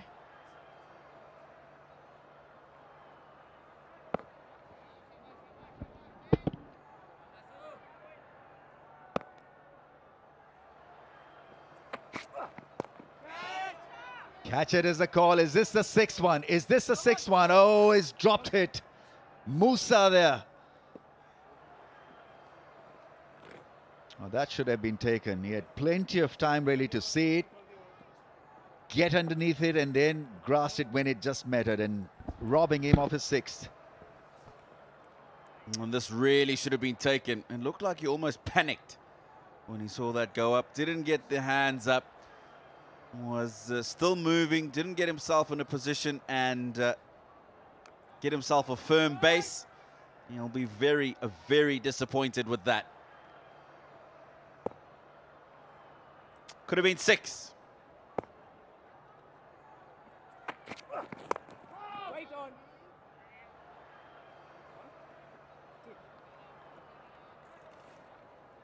Hasnan is a very pleasant young guy, and so didn't really crib a lot. His expression suggested that, you know, I'll take it as a mistake and take it with the stride.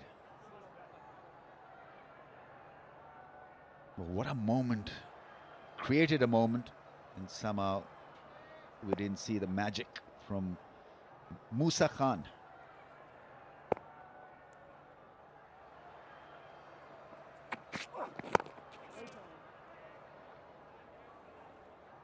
Wonderful figures for Hasnan. Nevertheless, 5 for 26 he ends up with of his 10 overs quota.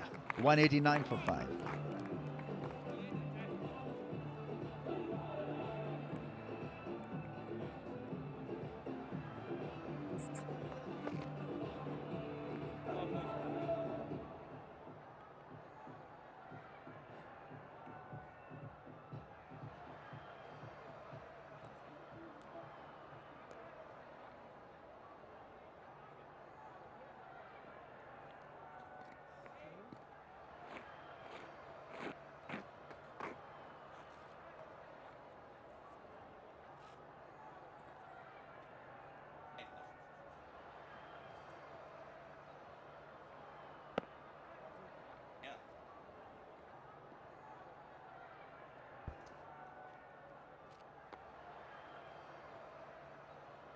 Last power play has been signaled by the umpire.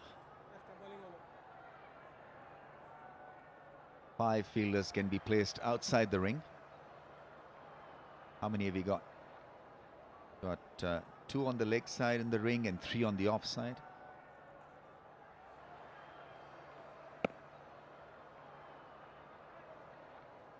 .72 is the run rate of the innings. Got to remind yourself that they can't be a dot balls. So if you're batting on 74, you've got to look for something expansive than a dot.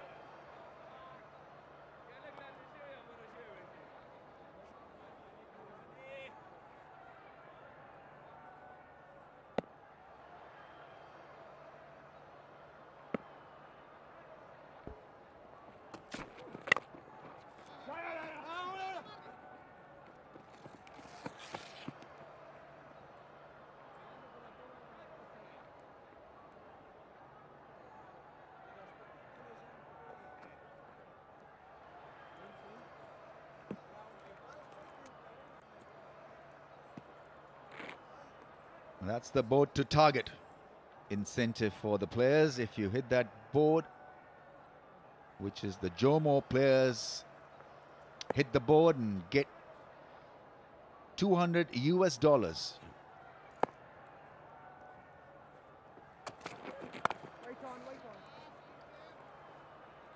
There's another one for you to target. It's sponsored by Service. Players hitting the service tie board have a chance to win a cash award of $500 US.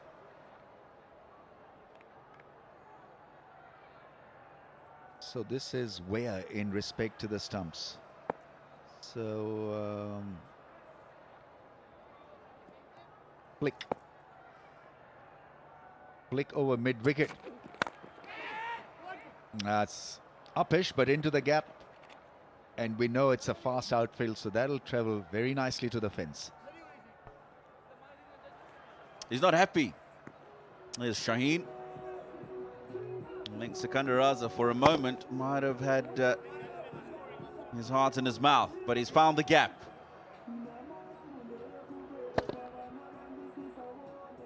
Possibly a little bit earlier on it than he would have liked, but the result a good one. His first boundary. Moves on to 8 from 10.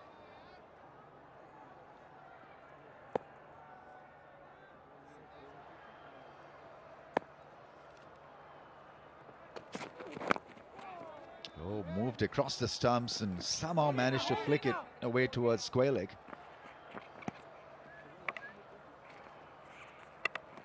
Anxious moment for Sikandar Raza. Had he missed it, would have been adjusting to the stumps. Look at him covering the stumps and drawing the ball away from middle stump.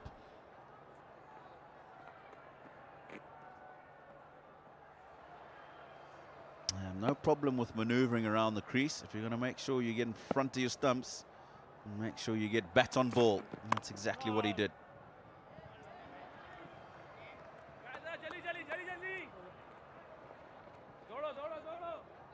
End of the over and 195 for 5.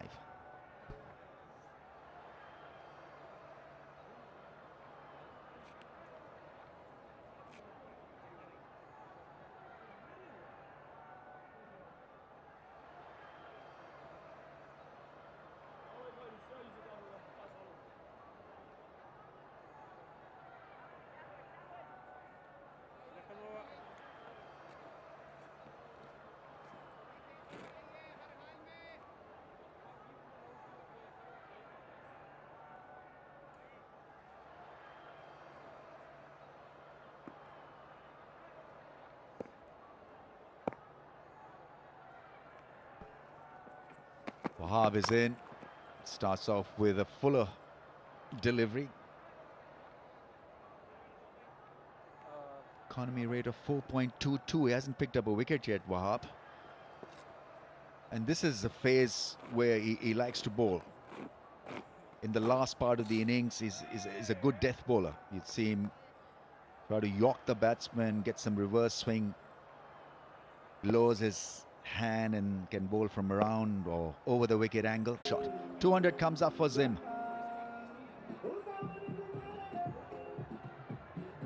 Half a chance a couple of deliveries ago from Sean Williams. This time he made sure that he got that wide of that man at mid-wicket.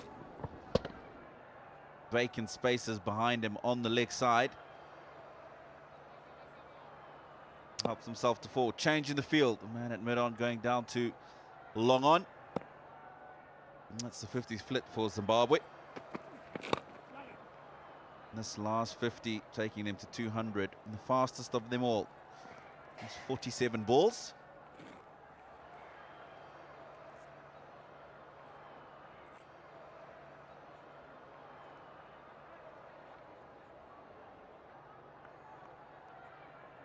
.85 for that first split. They lost 3 wickets there. Zimbabwe had to rebuild with Sean Williams and Brendan Taylor. 56, a little bit better. And then the third one up to 61. And then that last one, by far the quickest. Gets a run. This is good batting. Fruitful over so far. 7.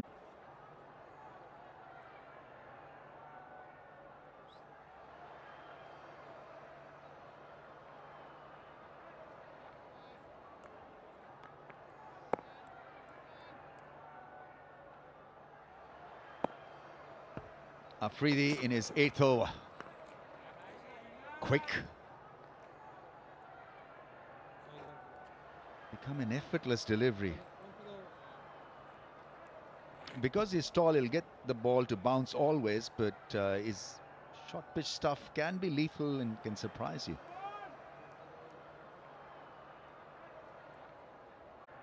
Spends a lot of time in and around that area. You can see those hands are constantly taking barrage from the ball. His fingers protected.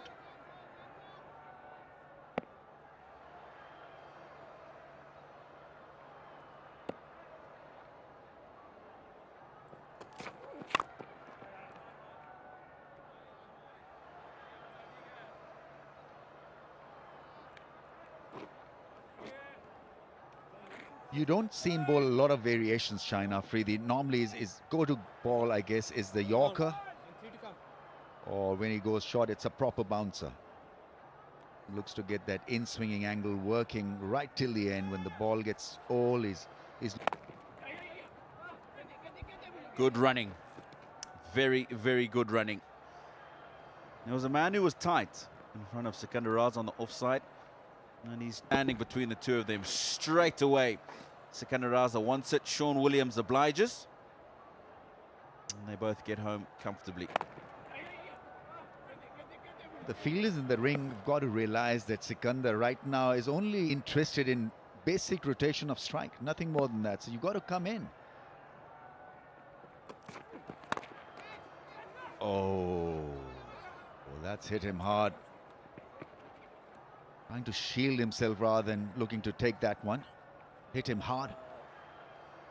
I wasn't expecting that, Shaheen Shah. Sean Williams has struck this firmly. And I think he's actually saved a boundary here. It's come right out the middle. The man at mid-off, who you won't see there, is in the circle. There's a long on. And I think Sean Williams had struck that well enough to get a boundary. Possibly a short pitch ball, this. Let's see whether he bangs it short. No, it's still a full length delivery. Takes the second run on a weak return from Wahab Riaz. 43 done, 207 for 5.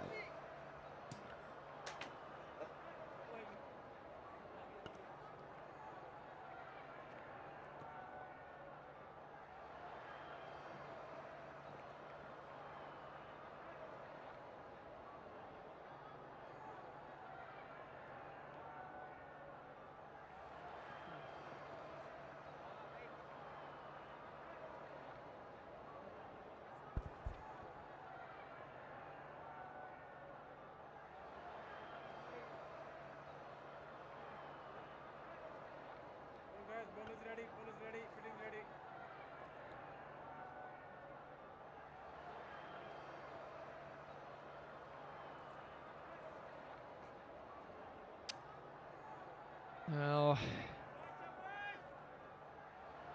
those youngsters looking to get a glimpse of this international cricket.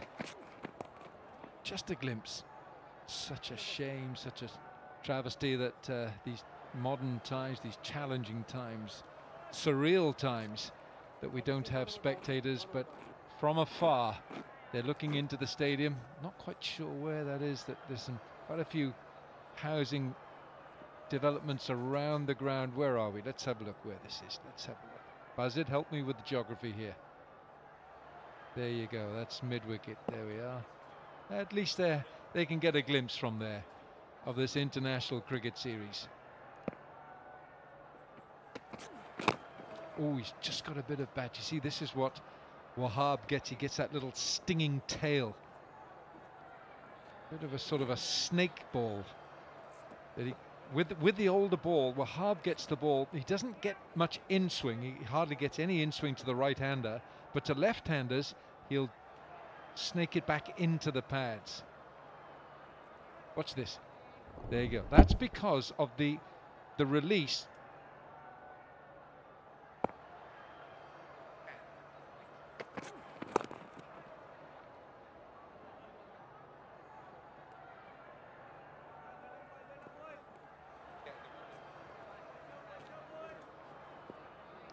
Let's talk about release.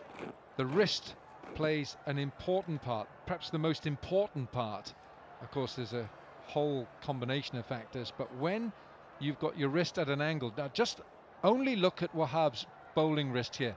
Look where his finger, keep going, just a little, one more frame. Look where his fingers are. They're at 45 degrees. That seam is at an angle. There it is. There's that drift again. And he's going to get 4 for this. I just want to illustrate that to you again.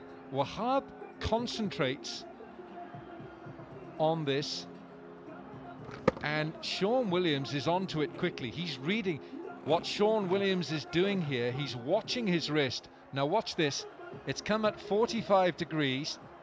Let it go, Wahab. Push it on. That's it. And that seam is coming down at 45, and it'll drift into the left-hander. Now, if his wrist was upright, he might get some straight or in-swing going the other way.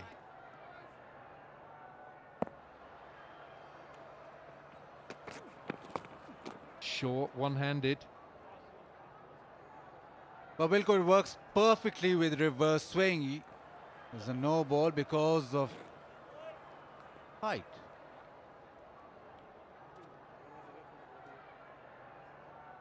Was that a full pitch?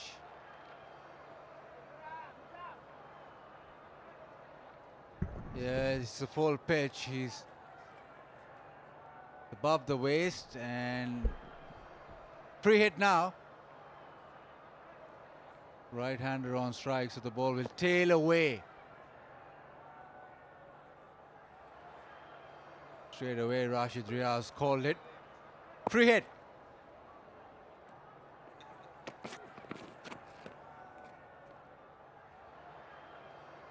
Swing and a miss, but with reverse swing, you need to actually, that illustrate the wrist dropping or sort of angling that way. It exaggerates reverse swing. And also, some bowlers actually try and drop their hand as well to make sure that they get that tail. The more upright you are, the less you've got the ball to dip or tail at the end. Reverse swing helps with round arm bowlers. It's an unusual looking sort of shift shot by Sikandar. 11 from the over, 218 for 5.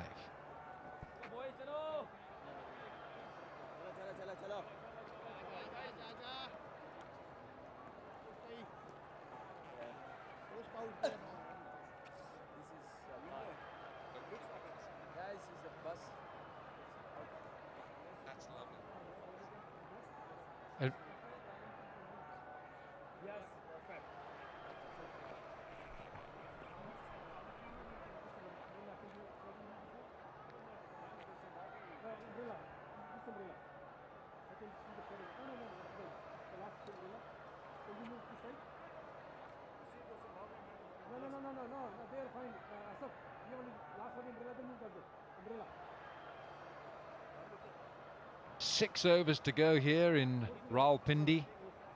Early strikes from Mohammad Hasnain. He's taken all 5.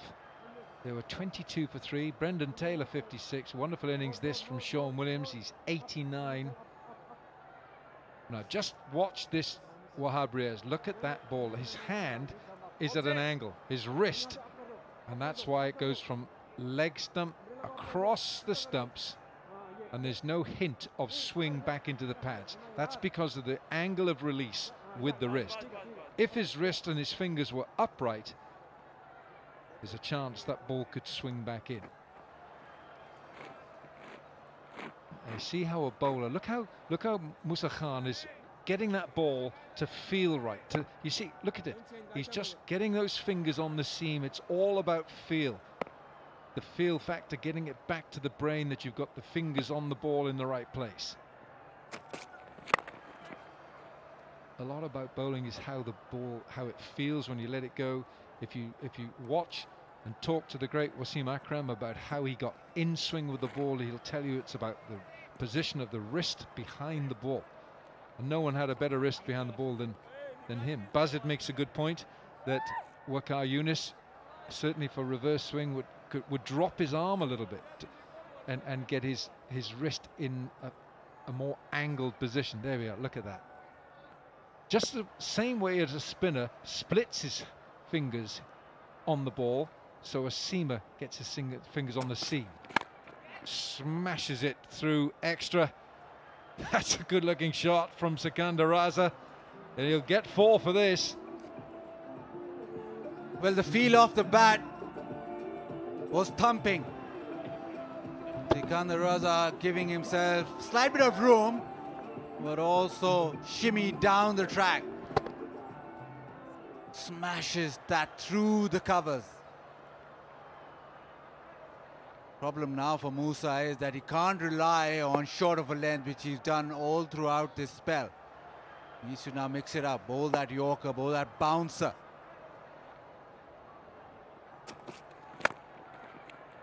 He's gone after him again. This could be 4 more. It is 2. When searching for that Yorker, just got it marginally wrong. And that's all you need. The skill of the batsman nowadays is that you miss that Yorker by what? 6 inches, you're gonna get punished, and punished he was. Sikandar Raza can hurt. He's got 3 one-day international hundreds. He's got 100 not out against Pakistan, which he scored at Lahore, May 2015. 100 not out. He's going to go for a quick single here as well. Did I hit him? I think it did. Got 100 against New Zealand, 100 not out in Harare in August 2015, and his top score in one-day cricket is 141 against Afghanistan in Bulawayo, July 2014. He's a handy cricketer. Test 100 as well, and he's got 59 ODI wickets. I'll change that. He's got 60 wickets now. Lofted. That's a lovely looking stroke. That is from Sean Williams. It's 4, and it's also the 50 partnership. The slow one. And he picked it straight away. Also trying to take pace off, trying that slow one, but it's been clubbed over the onside. Just one bounce into the rope. Beautifully struck, beautifully timed. Partnership of 51 now between Sean Williams and Sikandar Raza of 42 balls. He's missed out there, hasn't he? That was width on offer from Musa Khan. End of the over. 14 from it, 232 for 5.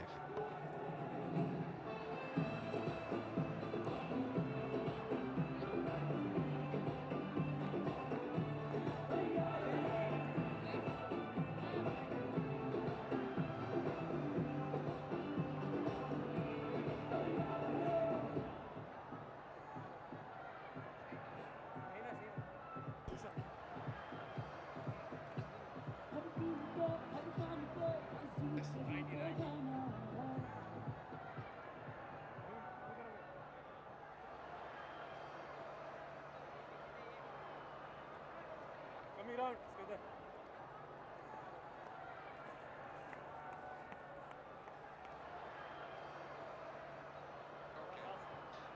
Fifth wicket, a sixth wicket partnership of 51 from 43. Sean Williams and Sikandar Raza.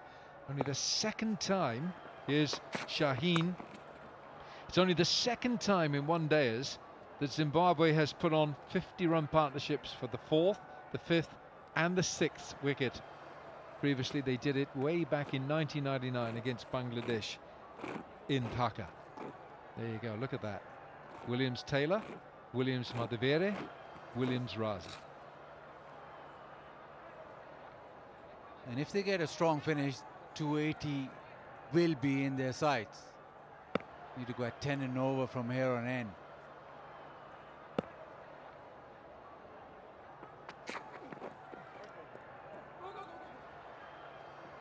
I think that would have been a wide, wouldn't it? Yeah, it is a wide. Very rarely does Shaheen go off target. He's been so good throughout the last couple of years. But you look at 235 for 5 and you think that 280 is very gettable, and if they press a little bit more, maybe even further, look at 290. Well bowled Shaheen, looking for the Yorker. Well, we've had another milestone in this series. The first time that we've had three different bowlers have taken a 5-wicket haul in a 3-match series. Shaheen in the first, Iftikhar in the second, and now Mohammad Hasnain in this third.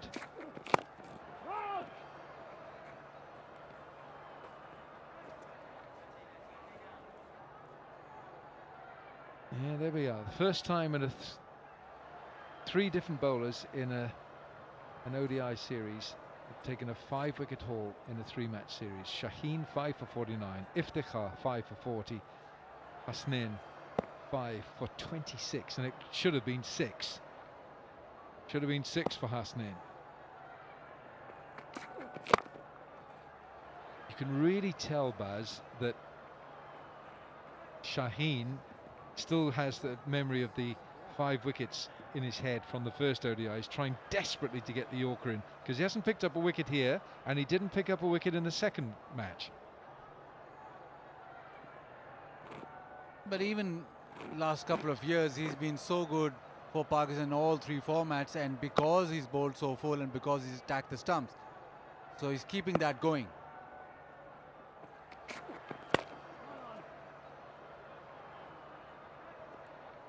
Not as many liberties that you can take against a bowler of the class of Shaheen, which is why Sean Williams is just not throwing the bat at everything that comes his way from Shaheen's arm.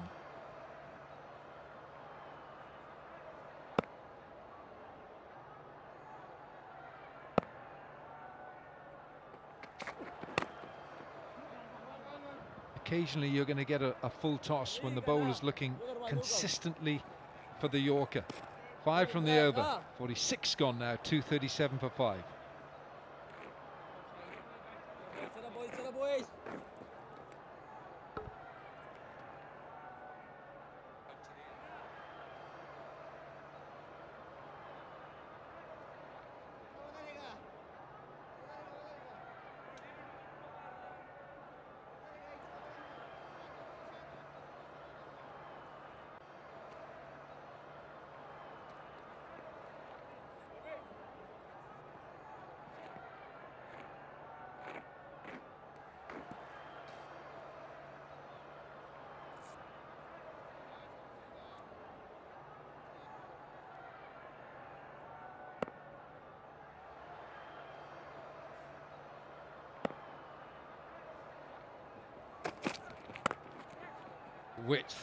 Width on offer. It's been slapped hard, and it should be a second because of the misfield.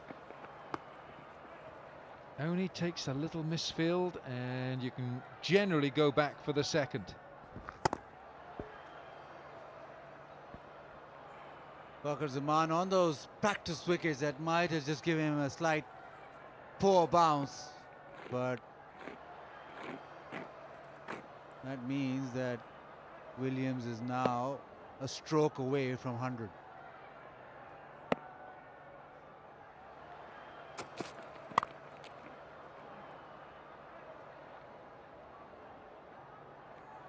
Haven't seen too much of Fakhar Zaman in the field, but his fans will be hoping that we'll see a lot of him with the bat. Sean Williams now on 98.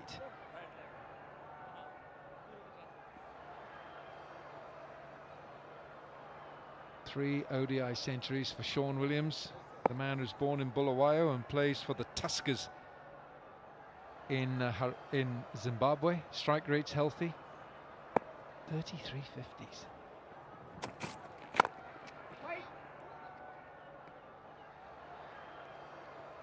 Here we have Sikandar Raza, the man born in Sialkot. Pakistan-born, Scottish-speaking Zimbabwean. They probably have the best bats out there because he's from Sialkot. I'm slightly biased, but the best cricket bats are made there. But you want boundaries now, because last 10 deliveries they haven't got a boundary. Last over just went for 5. This over has gone for 3.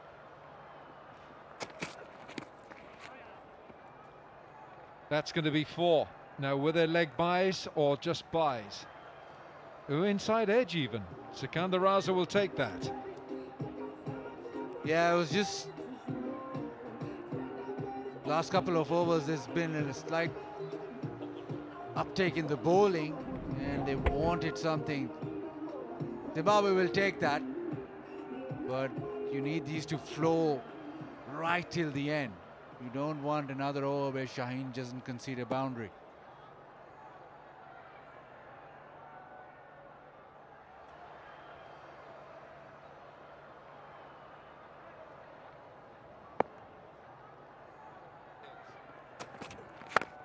Oh, that sounds good. Very good. And that is a 6 over long on for Sikandar Raza. There's a big crack off the bat straight away. It's gone flat and it's gone long. Sikandar very confident that it'll create Shaheen, and it did. So 10 of 2. What a good hit. He kept his base, didn't he? Kept down on the shot. Watch his base here. Keeps his shape. Strong in the arms. Good shot. Musa has gone for 80. He's gone for 80. Well bowled. 10 overs, none for 80 for Mohammad Musa Khan. It's been a tough day at the office.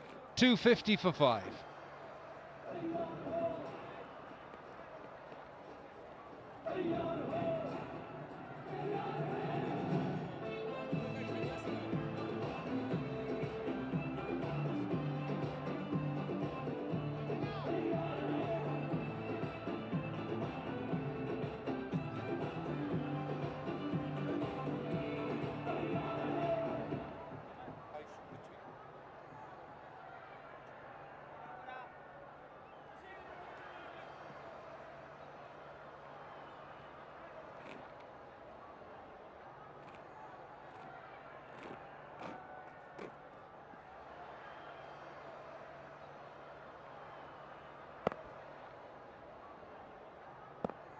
Over number 48. Sean Williams runs for the 99, and this will be his century. That's a brilliant innings by Sean Williams for his country Zimbabwe. His 4th one-day international century, and my word, how much his team needed it today. That's his first against Pakistan. And this has been a great knock. 10 boundaries and a maximum in that, and he's made sure that he's held his Zimbabwe innings together. He batted really well last game as well, and this time he's made it count. Good looking shot, good looking shot. That's got enough on it for 4. Wahab just stands and watches. He's not happy with the fielder, but that ball pinged off the middle of the bat. Such great balance. Gave himself a slight bit of room and opened up that offside and swung through mid-off. Wahab now has to be very precise because Williams is looking to tee off. He's got his 100, striking the ball well, and he's just eyeing boundaries. Well, Wahab is glaring at Iftikhar, who's at extra, but there's no chance for Iftikhar to cut that off at all. And he's just, there's no chance. Slower ball. It's gone past Iftikhar on the right-hand side this time. Man out there.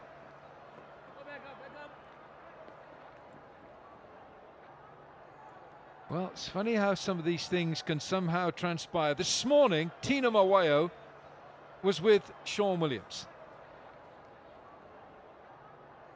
Listen to the question. I don't know if you know this, but it's been 13 innings since you last got a half century against Pakistan way back in 2008. Is this kind of a mental block for you, or is this against them? No, I actually didn't know that. But yeah, I didn't perform as well as I would have liked in the first innings. There was quite a bit of bounce from Wahab in the first innings to deal with. And obviously batting under lights, I felt like the wicket was doing a little bit more than what it did during the day. But yeah, just to change my whole mental approach towards it and actually to back myself, to play my shots, to hit the gap, to run twos. There's big outfield, so there's lots of pockets to hit the ball into. And I felt like if I timed the ball well enough. Well, there we are. Possibly an inspiration, that question. It certainly has been for Sean Williams. Round the wicket now, Wahab. Punched away. And a shy at the stumps from Iftikhar. Classy innings, very good on the short ball. Reverse sweep, and sweep is the order of the day against spin from Williams. And plays awkwardly, hits the ball in awkward areas. But very good through the leg side, especially. It's been an inspired inning from Williams. Oh, what a good shot. Extra and mid-off were spectators to a class shot. 14 from the over, 264 for 5.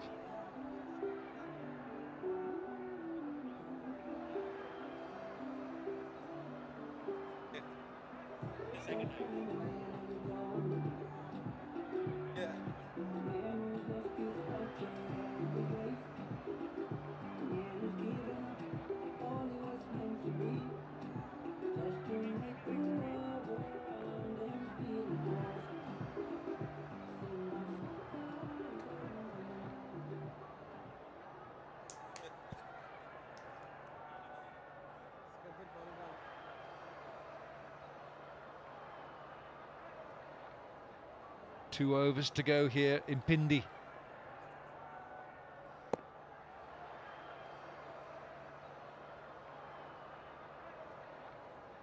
What a wonderful sight.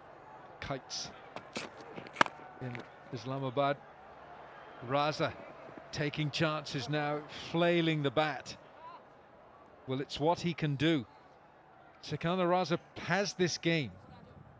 And from 22 for 3, Zimbabwe have made the most incredible comeback here. 266 for 5. How good an innings is this, Baz? High quality. And scored all around, made sure that Zimbabwe recover well, and he's still going. 12 fours and a maximum.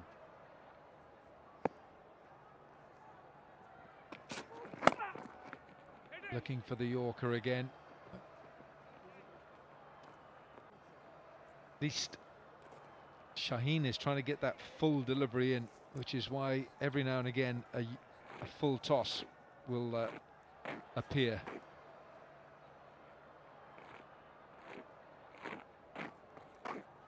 Yeah, Williams will be looking at mid-off in the circle, fine leg in the circle. So those are the two boundary options. But I think length ball, he'll prefer length because he's going to swing from the hip.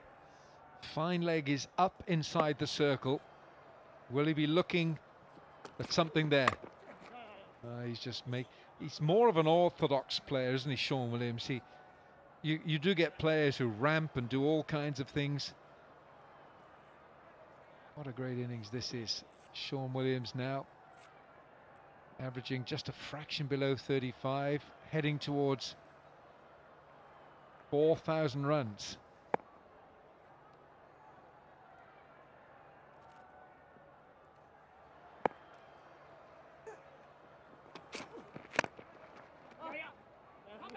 Fielded.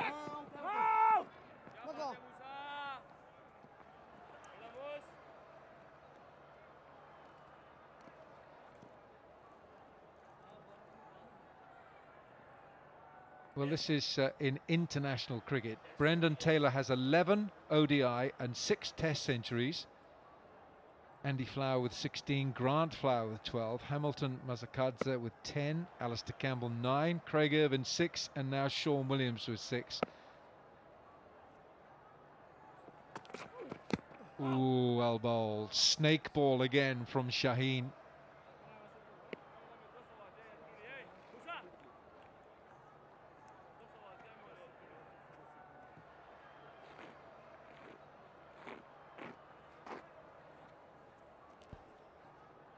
Yeah, Yorkers, that's the go-to delivery for him.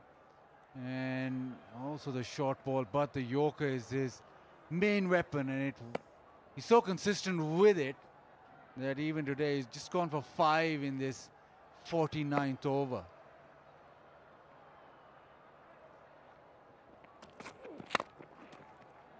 Goes after him. It'll just be 1.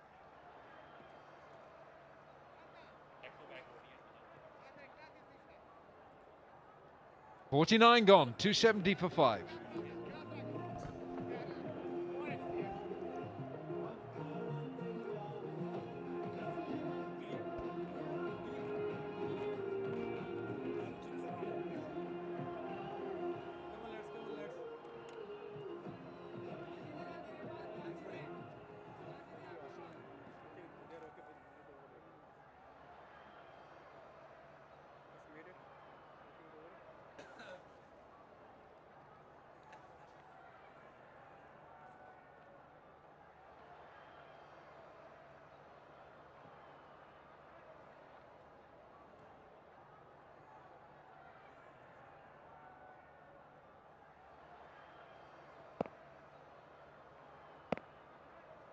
Wahab, last over.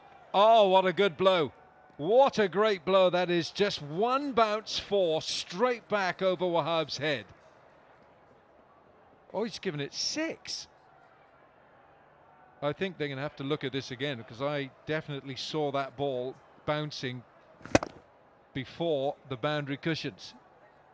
Unless I'm seeing things, that's 4.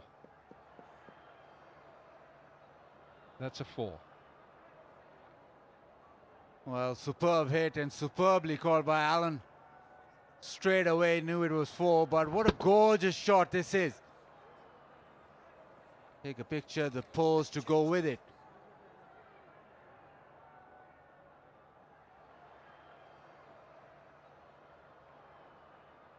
I think Wahab wants to get on with it, but if he's... Hang on, Wahab.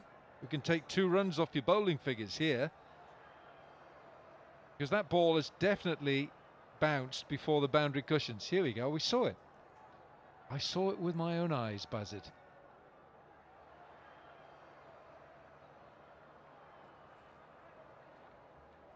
This is 4. Here we are. It's bounced 1.5 feet before those boundary cushions. So I think the umpire will have to just change his signal.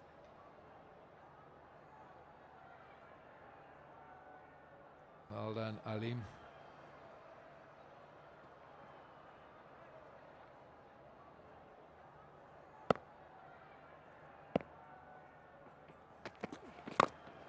Swings the bat horizontally. 1 it will be. Sean Williams asking now, Alim Dar, what do you do that for? He said, I would have settled for the 6.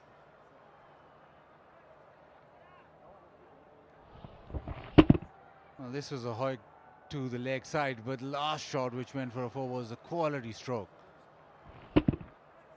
And now it's Sikandar Raza on strike. The ball will angle away from him, so the options are to maybe go over mid-off, round the wicket, Wahab. Yeah, he runs around the umpire, makes a bit of room for himself. Sikandar Raza, will they take the second? Yes, Raza's going back. Oh, that was very good running by Sean Williams, who in a sense was running to the danger end because those legs are a little bit tired now. Sikandar Raza is feeling the pace as well. And this quick running, maybe just a bounce, high bounce saved him. Oh. He would have loved to have got a little slither of bat on that. What a recovery this has been by Zimbabwe. They were 0 for 1, 4 for 2, 22 for 3. And 277 for 5. There, the wickets falling at 0, 4, 22, 106, 181. And now this partnership 4 short of 100. Bowled him! Wahab Riaz. He does this so often to the very best. And Sikandar Raza, it's a swing and it's the death rattle.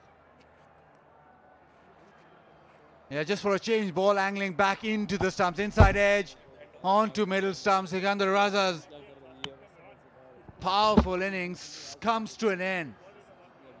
Wahab Riaz, specialist at the death. Gone for 45, it's 277 for 6.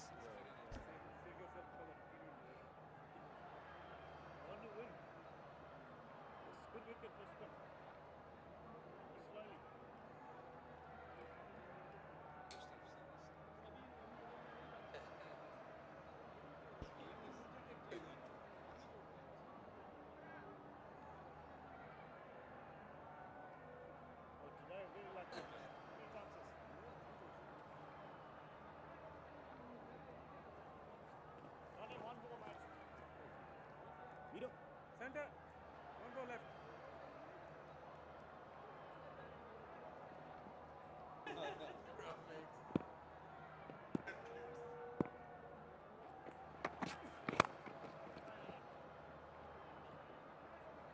Tirapano is the new bat. He's in the side and he gets a single off the last. And at the end of 50 overs, Zimbabwe finish with a very creditable 278 for 6. And a magnificent innings from Sean Williams, who finishes 118 not out from 135 balls, 13 fours and 1 6. That has been sensational from Sean Williams. Babar Azam knows that his bowlers tried hard and he gets plaudits, Sean Williams, from the Pakistan team as he walks off. He'll want a cold shower, I would have thought. It's quite warm out there. But from 22 for 3, Sean Williams has ensured that Zimbabwe's bowlers have got a decent target to bowl at, to defend. And Pakistan going to have to go some to win this one-day international. After being 22 for 3, it was first with Williams, then Batavera, then Raza, the partnership that held it together. But the man of the moment, 118. And the other man, who's appeared 5 times on that scorecard, has been Hasnain. Yeah, Hasnain with 5 wickets. Could well have been and should have been 6, but Mohammad Hasnain has done well. Look at those partnerships there, 84, 75 and 96 between Williams and Raza. And Shaheen, back-to-back one-day internationals for the first time in his career where he has not taken a wicket. Hasnain, 10 overs, 3 maidens, 5 for 26. Just take those figures in. Mohammad Hasnain has bowled beautifully today. Musa Khan, 10 overs, none for 80. Wahab, 10 overs, 1 for 65. So let's have a look back at that innings. This is the first to go. Chibaba, good catch by Iftikhar at second slip off Hasnain, and then down the leg side, Craig Irvin. And we saw Brendan Taylor before Jari was bowled by Hasnain for his third wicket. And then the start of the recovery. Williams started off with boundary, reverse sweep, came to the fore and played really well with that. Taylor got to his 50 and they got Zimbabwe back in the game before Taylor scooped one to cover. And that was Hasnain's fourth wicket. And Williams just carried on. He was very good on the short ball. Got to his 50 and he was part of another partnership with Madavera. Another 50 or more run partnership. But it was a fantastic recovery until Hasnain with extra pace got rid of Wesley. Yeah, Madavera, that sort of pull shot's going to get him into trouble because the quicker bowlers will get onto him, and that should have been 6 wickets for Mohammad Hasnain. Drop catch by Musa Khan, Sikandar Raza, and then Shaheen. Well, that's tough. That wasn't quite a drop catch. It actually nearly decapitated him. But these are important runs and a brilliant 100. His 4th one-day international century. Sikandar Raza perishing for the cause. 278 for 6. Pakistan need 279 runs in 50 overs. The run rate will start at 5.58 runs per over. And if Pakistan win it, they take a 3-0 winning sequence in the series.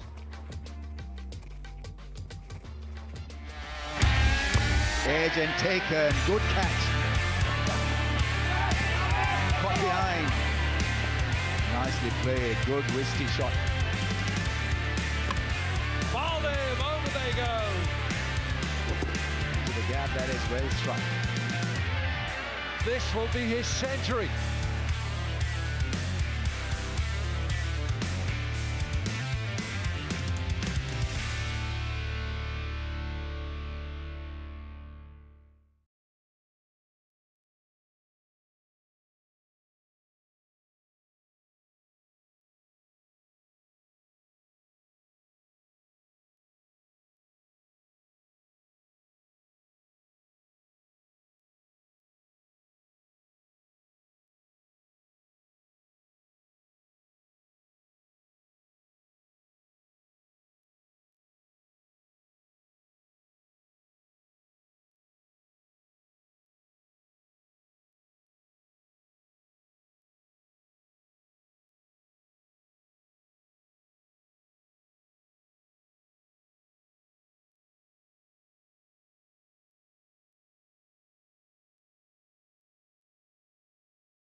The third one-day international, the third and final match in this 3-match series at the Pindi Cricket Stadium, Rawalpindi. Welcome to the highlights.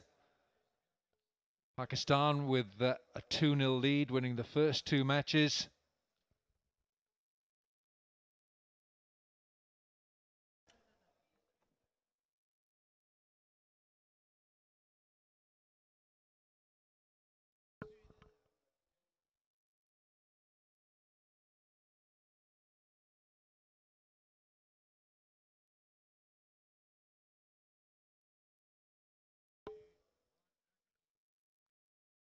The third and final one-day international in this 3-match series between Pakistan and Zimbabwe. Welcome to the highlights. Rawalpindi has staged all 3 matches. Pakistan have won the first 2. We had a quicker pitch for the first. The second was a little slower. And this third pitch looks every bit as good, as flat and as true as the others. Perhaps a little more pace. Now, at the toss, coin went up from Babar Azam. It came down in favour of Zimbabwe, and Chamut Chibaba said that Zimbabwe would bat first. Couple of changes for Pakistan. In comes Fakhar Zaman, Kushdil Shah and Wahab Riaz.